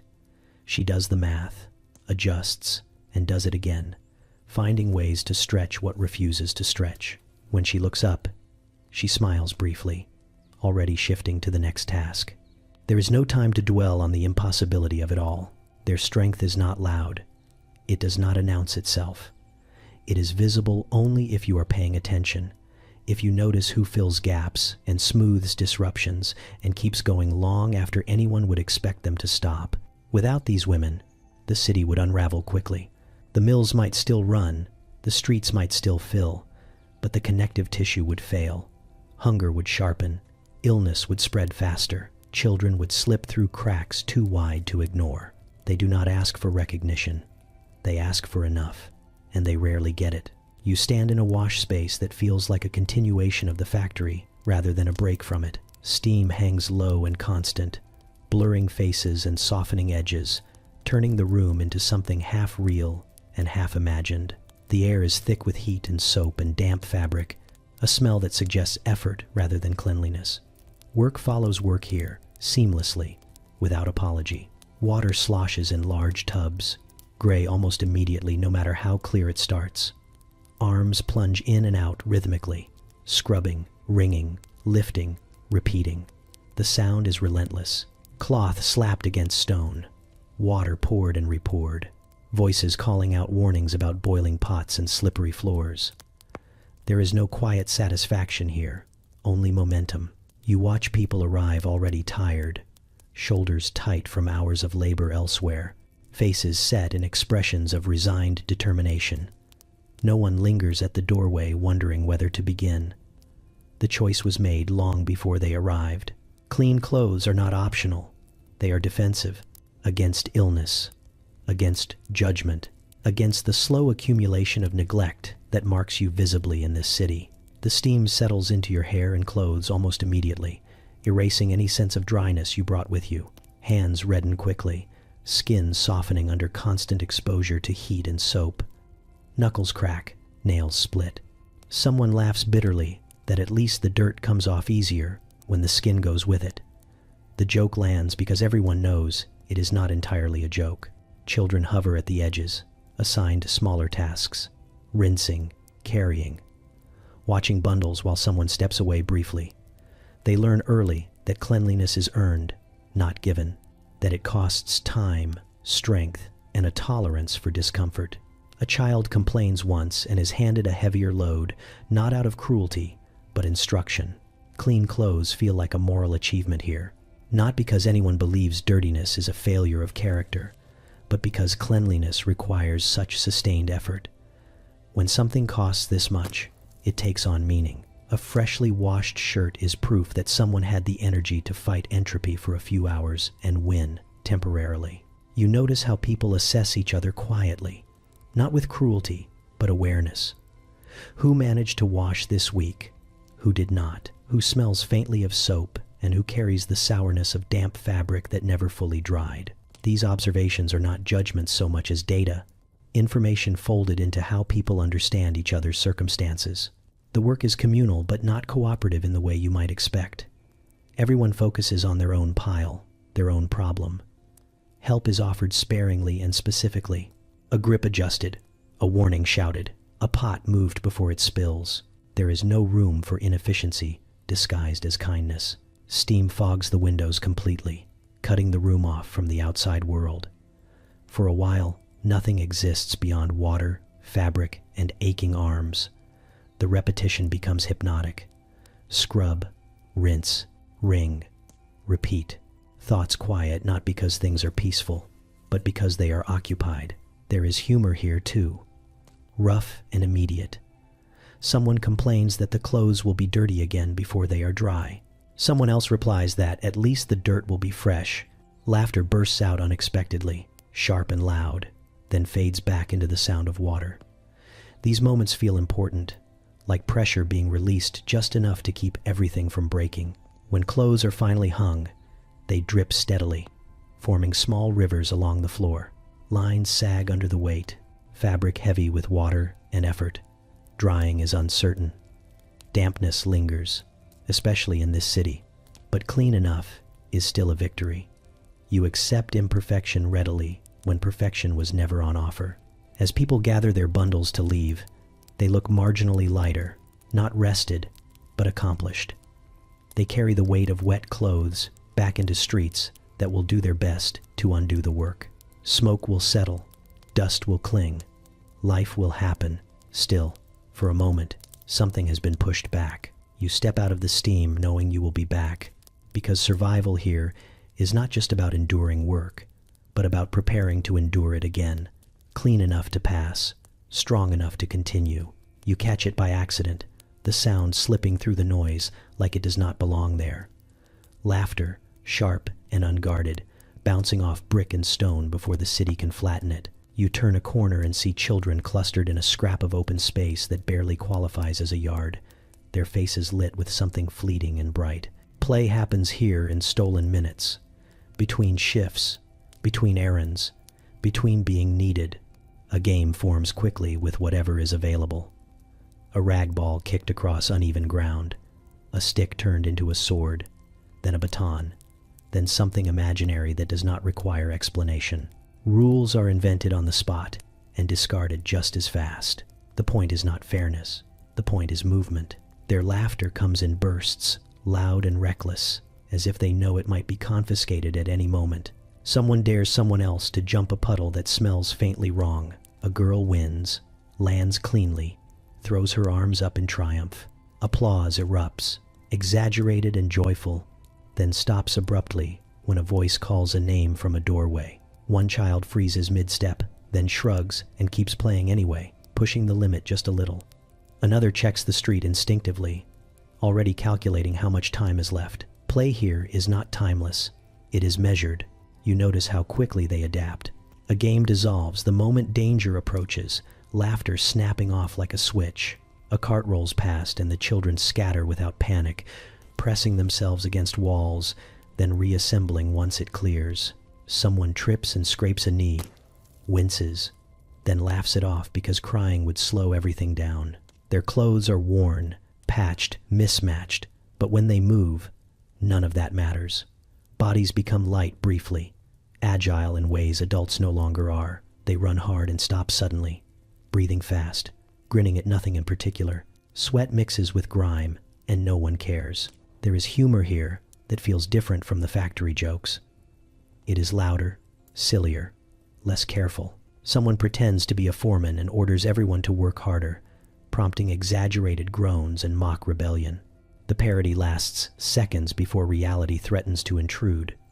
But those seconds matter. You see how play teaches them things without intending to. Balance, negotiation, how to fall without injury, how to watch everything at once. They argue briefly over rules, then compromise quickly because time is short and grudges are inefficient. They have already learned what adults take years to accept. A woman leans out of a window and calls down, her voice firm but not angry. A child groans dramatically, earning laughter from the others, then bolts toward the building, disappearing inside. The game adjusts without ceremony, roles reassigned, momentum preserved. You realize that these moments are not planned. They happen when exhaustion loosens its grip just enough, when schedules align briefly, when supervision lapses for a heartbeat. Play here is opportunistic. It takes advantage of any gap it finds.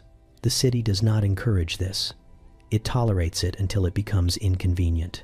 A shout from down the street sends the group scattering again. Someone needs fetching. Someone else is late. Someone has been given an errand that cannot wait. Within moments, the space empties. The laughter fades. The puddle remains. The stick drops to the ground, abandoned mid-story. The yard returns to being just another neglected corner of the city. You stand there for a second, longer than necessary, holding on to the echo. The silence that follows feels heavier than before, like something was briefly lifted and then set down again with extra weight. Later, you see the same children moving through the streets with practiced seriousness, carrying loads, watching younger siblings, slipping back into roles that fit too tightly.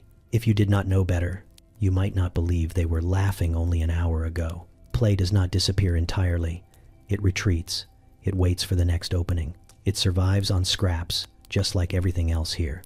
And when it appears, however briefly, it reminds you that the city has not taken everything yet.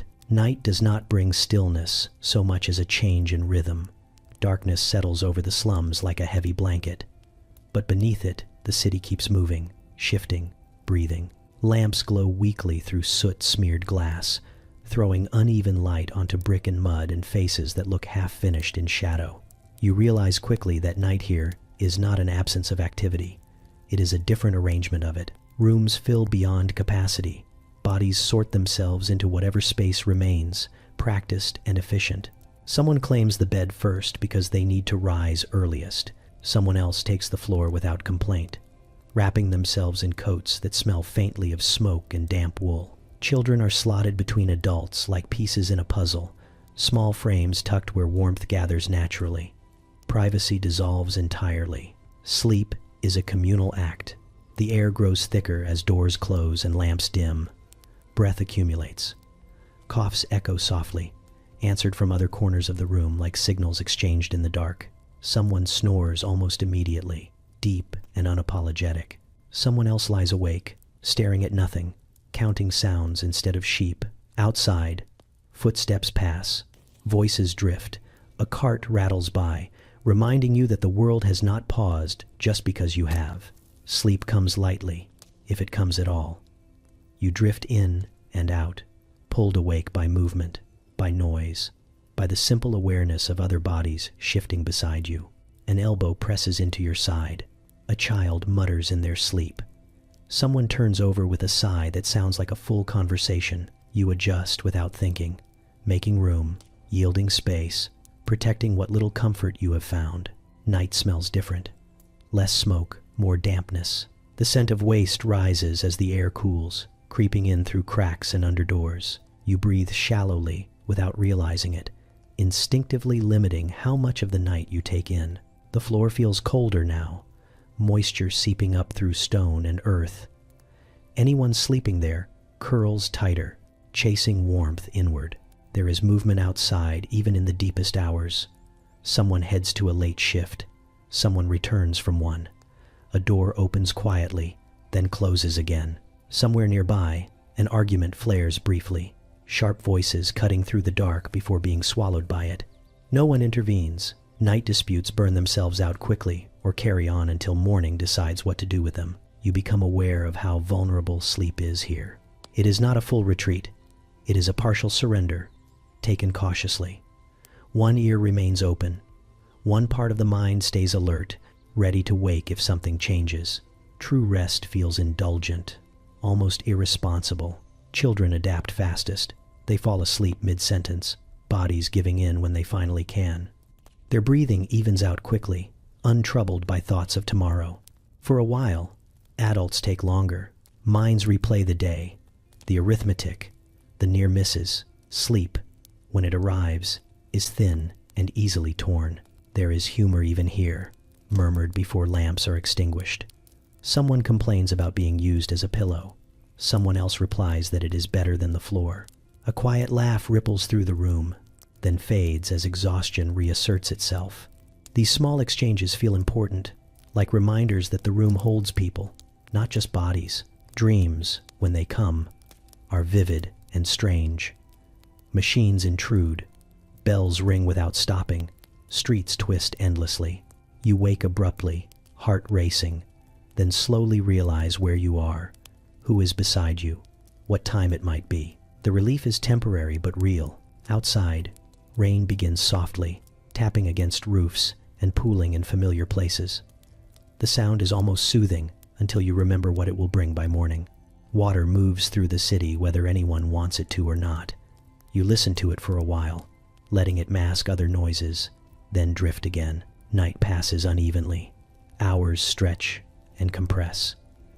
Eventually, the darkness thins, not because the city rests, but because it is preparing to begin again.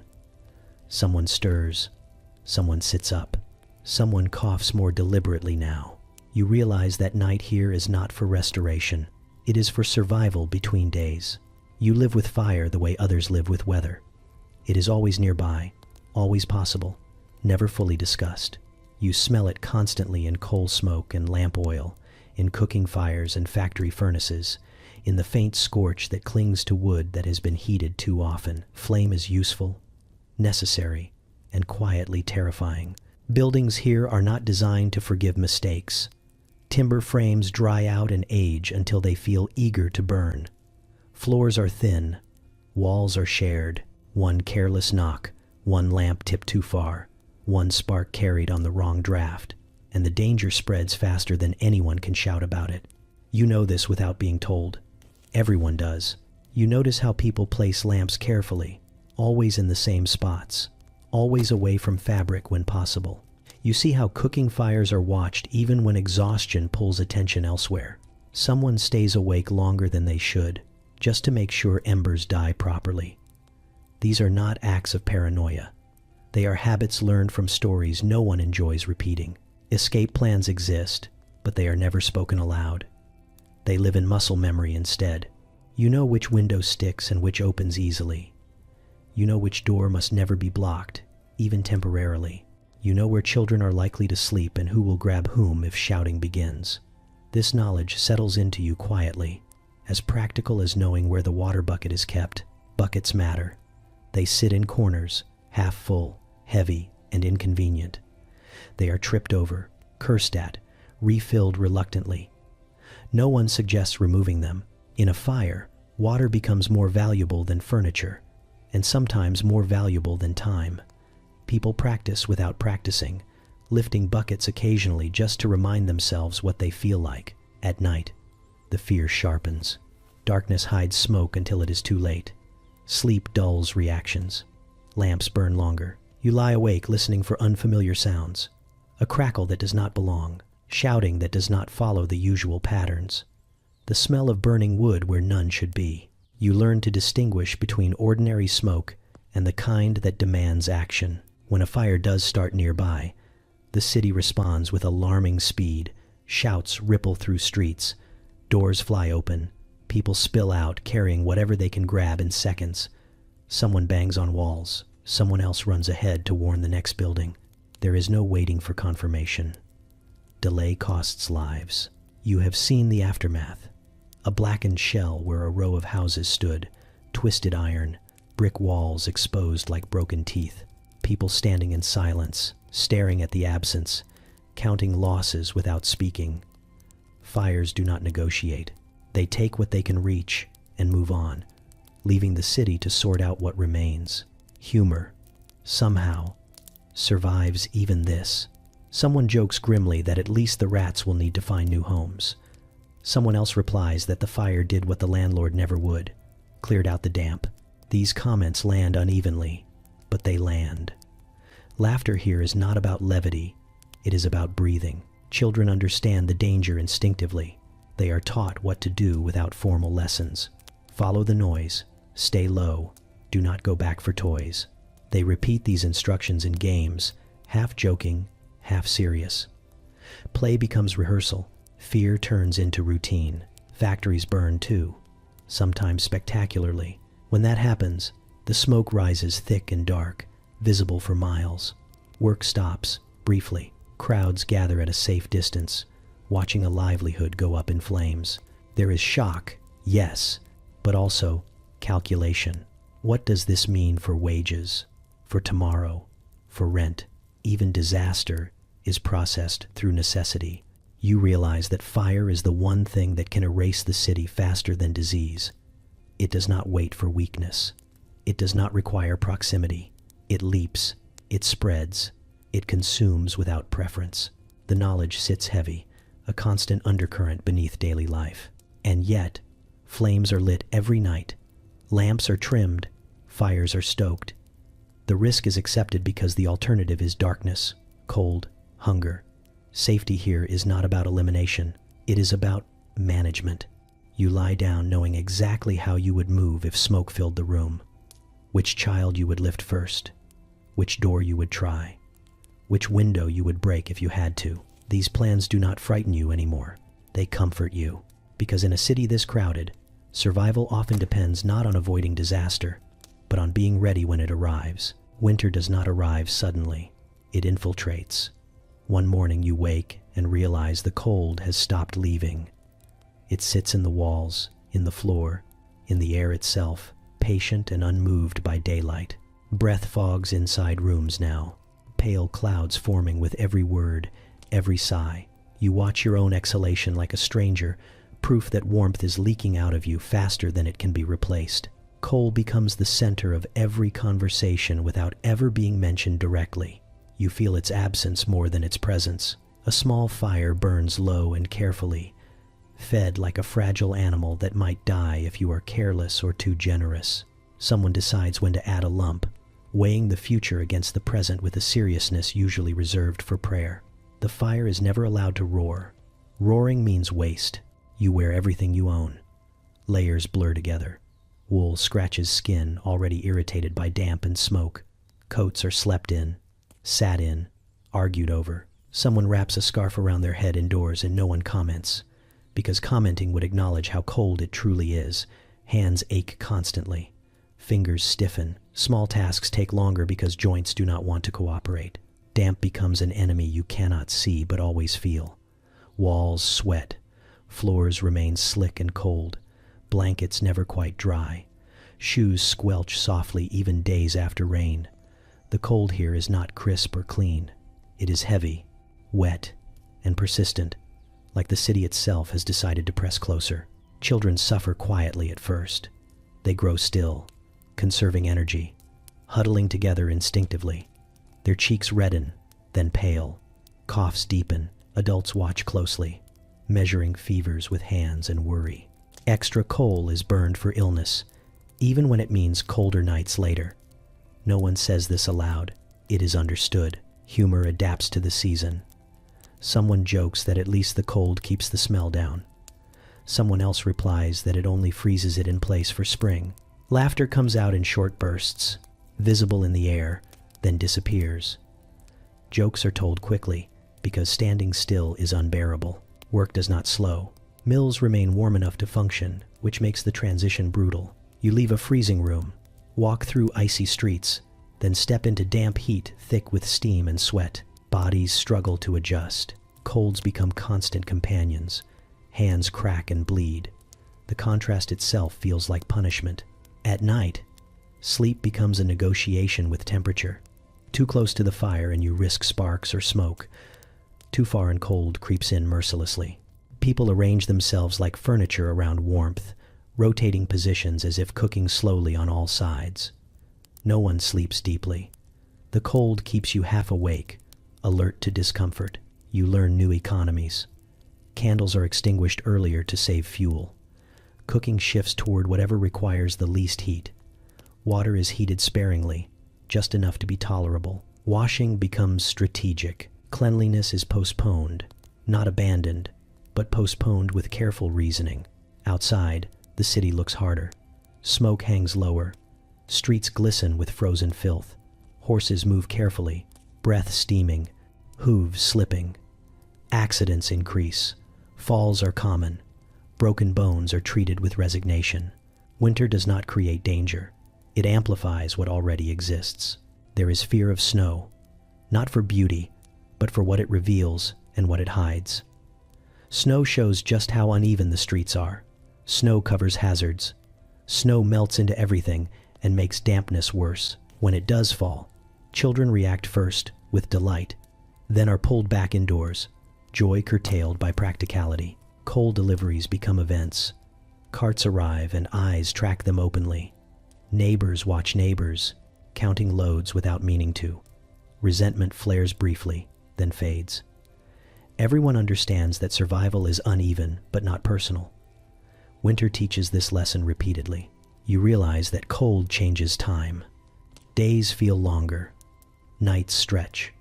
Spring becomes an idea more than a promise. You hold on to small signs. A slightly warmer afternoon. Less fogged breath. A fire that lasts longer than expected. Winter does not break the city. It simply tests how much it can endure while continuing exactly as it is. Change enters the city as a whisper first. It slides along walls and through doorways, carried by people who speak quietly and glance around as if the idea itself might be listening. You hear it at the mill, half drowned by machinery. You hear it in the wash house, passed between women like a secret recipe. You hear it in the gin palace, where even hope needs a drink before it dares to speak. They say men from London are talking. They say Parliament is arguing about hours and ages and inspections. They say someone important has finally noticed that children should not be smaller than the machines they serve. The words feel strange in your mouth. Law, reform, protection. They sound like furniture meant for better houses. You learn quickly to treat these rumors carefully. Too much belief invites disappointment. Too little makes you look foolish if it turns out to be true. So you hover somewhere in the middle, listening without committing, nodding without smiling. Experience has trained you well. Inspectors are mentioned most often. Men who might walk into mills unannounced, notebooks in hand, faces pinched with concern. Some say they will measure air and count fingers and ask questions no one wants to answer honestly. Others say they will be shown clean rooms and polite children and then ushered out quickly with thanks and tea. Both versions feel plausible. At work, the talk changes tone depending on who is nearby. When overseers pass, conversations dissolve instantly. When they leave, speculation rushes back in. Someone swears their cousin in another town saw shorter hours introduced. Someone else says that lasted exactly 3 weeks before prophets spoke louder. Laughter follows, sharp and practiced. You notice how hope behaves here. It does not expand, it contracts, it becomes precise. No one dreams of comfort. They dream of less pain, fewer hours, a child coming home with all their fingers, air that does not burn. These are not grand visions. They are modest adjustments to misery. Reformers appear occasionally, recognizable by their clean boots and concerned expressions. They tour streets with notebooks, stepping carefully around puddles as if disease might leap up uninvited. They ask questions that feel both sincere and naive. How many live here? How many sleep in this room? How old is that child? You answer when asked, choosing words that sound factual rather than desperate. Some bring pamphlets, some bring prayers, A few bring soup. All bring opinions.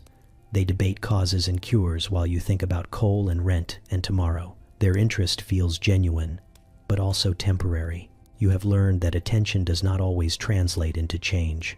There is humor in watching it all.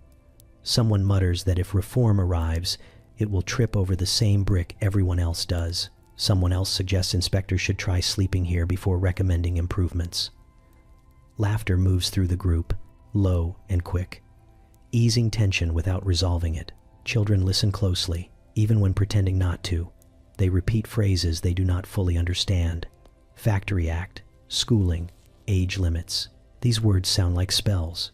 You catch them playing games where someone pretends to be an inspector and declares everyone free for the day. The game never lasts long. Skepticism runs deep. You have seen laws written far away that bend before they reach these streets.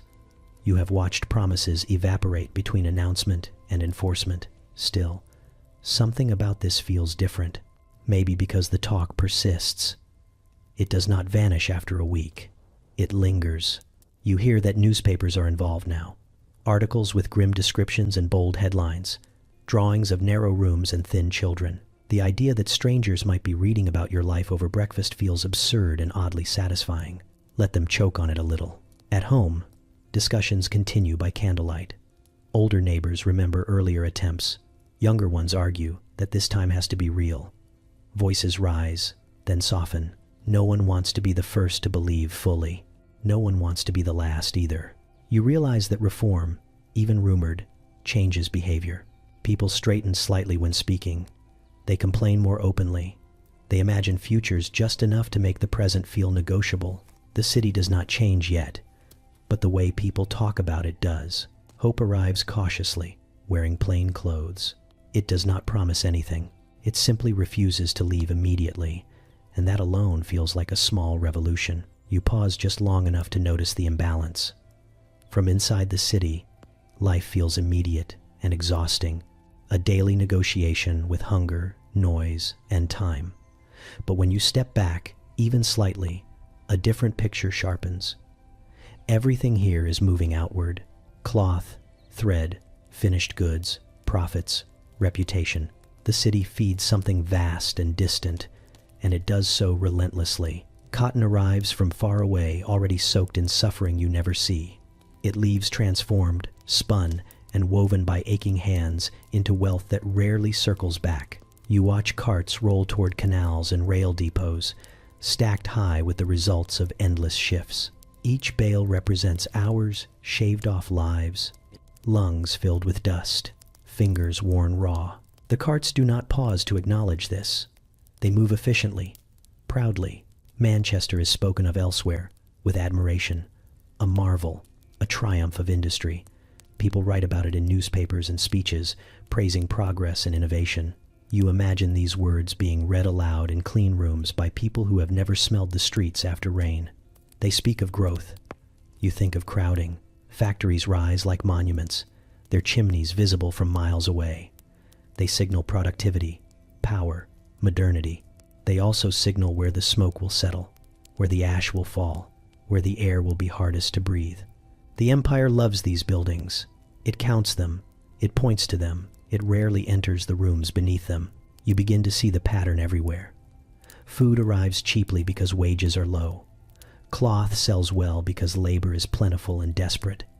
Schedules stretch because bodies are replaceable. The city absorbs the damage, so the system does not have to. This is not a conspiracy. It is a habit. Ships carry Manchester's output across oceans. Somewhere, someone wears a shirt made from these streets and calls it affordable. Somewhere else, an investor smiles at a ledger. The distance between those places and this one feels immeasurable, even though it is bridged by the same thread. You notice how little stays. Money passes through quickly. It touches hands briefly, then moves on. Improvements are discussed, delayed, adjusted. Meanwhile, the machinery hums steadily, indifferent to debates.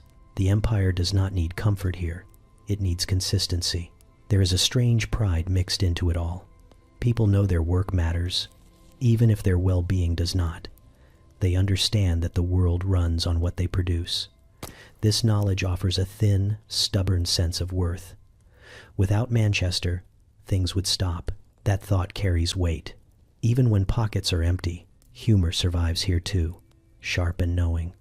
Someone jokes that they are personally responsible for keeping half of Britain clothed. Someone else replies that they should be paid accordingly. Laughter ripples, then fades as reality reasserts itself. Jokes do not raise wages. You see children who will never see the places their labor supports. They know the names of machines better than the names of cities their work supplies. Their world is measured in shifts and streets, not markets and maps. The empire is an abstraction, the mill is not. Reformers sometimes speak of balance, of sharing prosperity more fairly. You wonder what that would look like in practice. Clean air does not travel well. Rest cannot be exported. The benefits of industry are portable. The costs are not. Standing back, you understand that the city is doing exactly what it was built to do. It concentrates effort. It converts lives into output. It sustains a system that praises efficiency above all else. The suffering is not a flaw.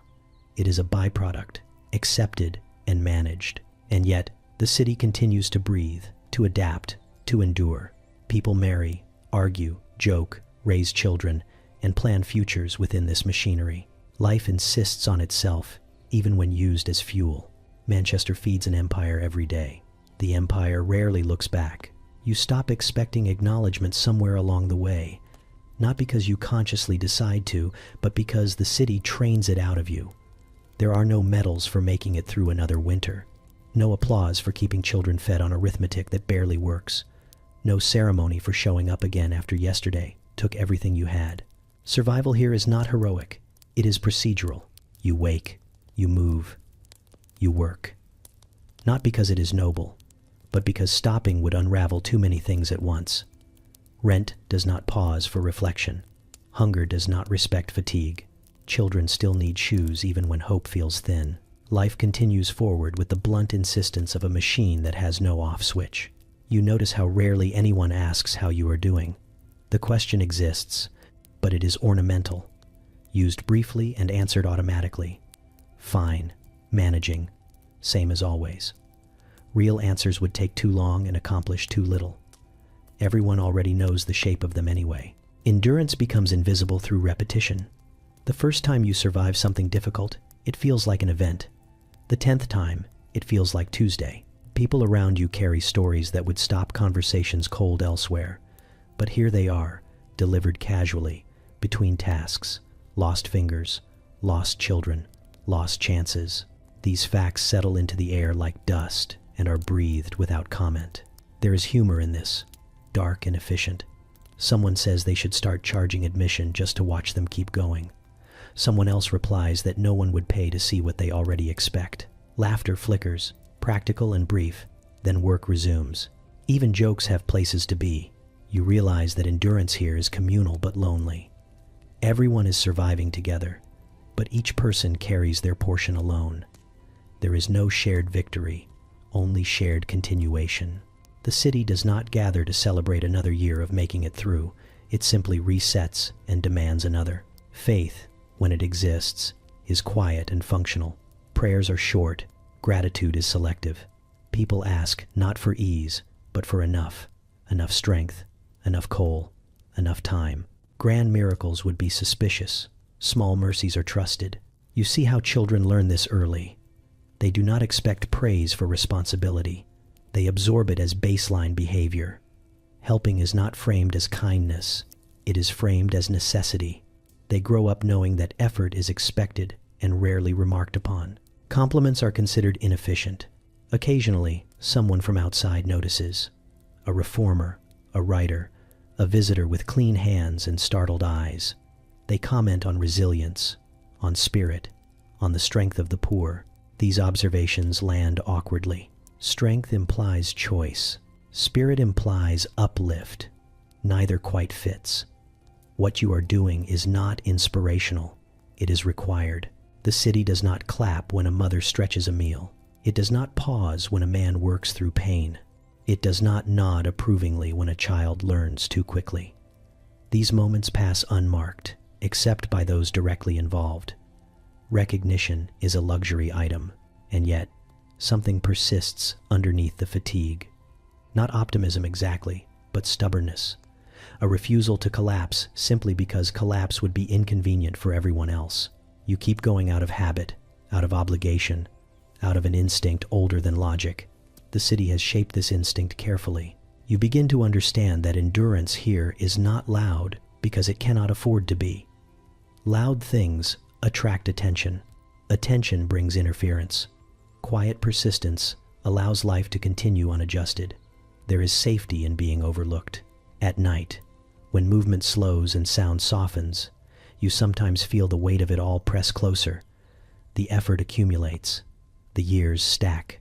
There is no finish line in sight, only the next morning assembling itself. You acknowledge the heaviness briefly, then set it aside. Tomorrow will require function, not reflection. No one pins a ribbon on you for this. No one needs to, because in this place, continuing is not celebrated. It is simply how the city remains alive. You leave without ceremony.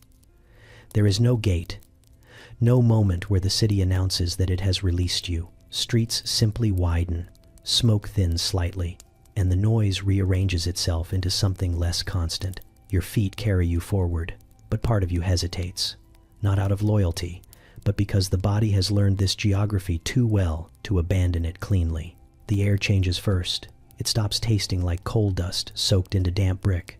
You notice it because your lungs do, pulling deeper than they have in years.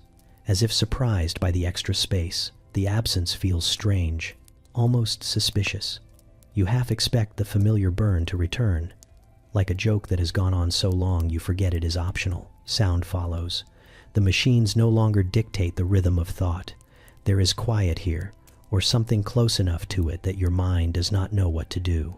You catch yourself listening for bells that never ring, for the layered hum that once told you exactly where you were without looking. Silence feels unfinished.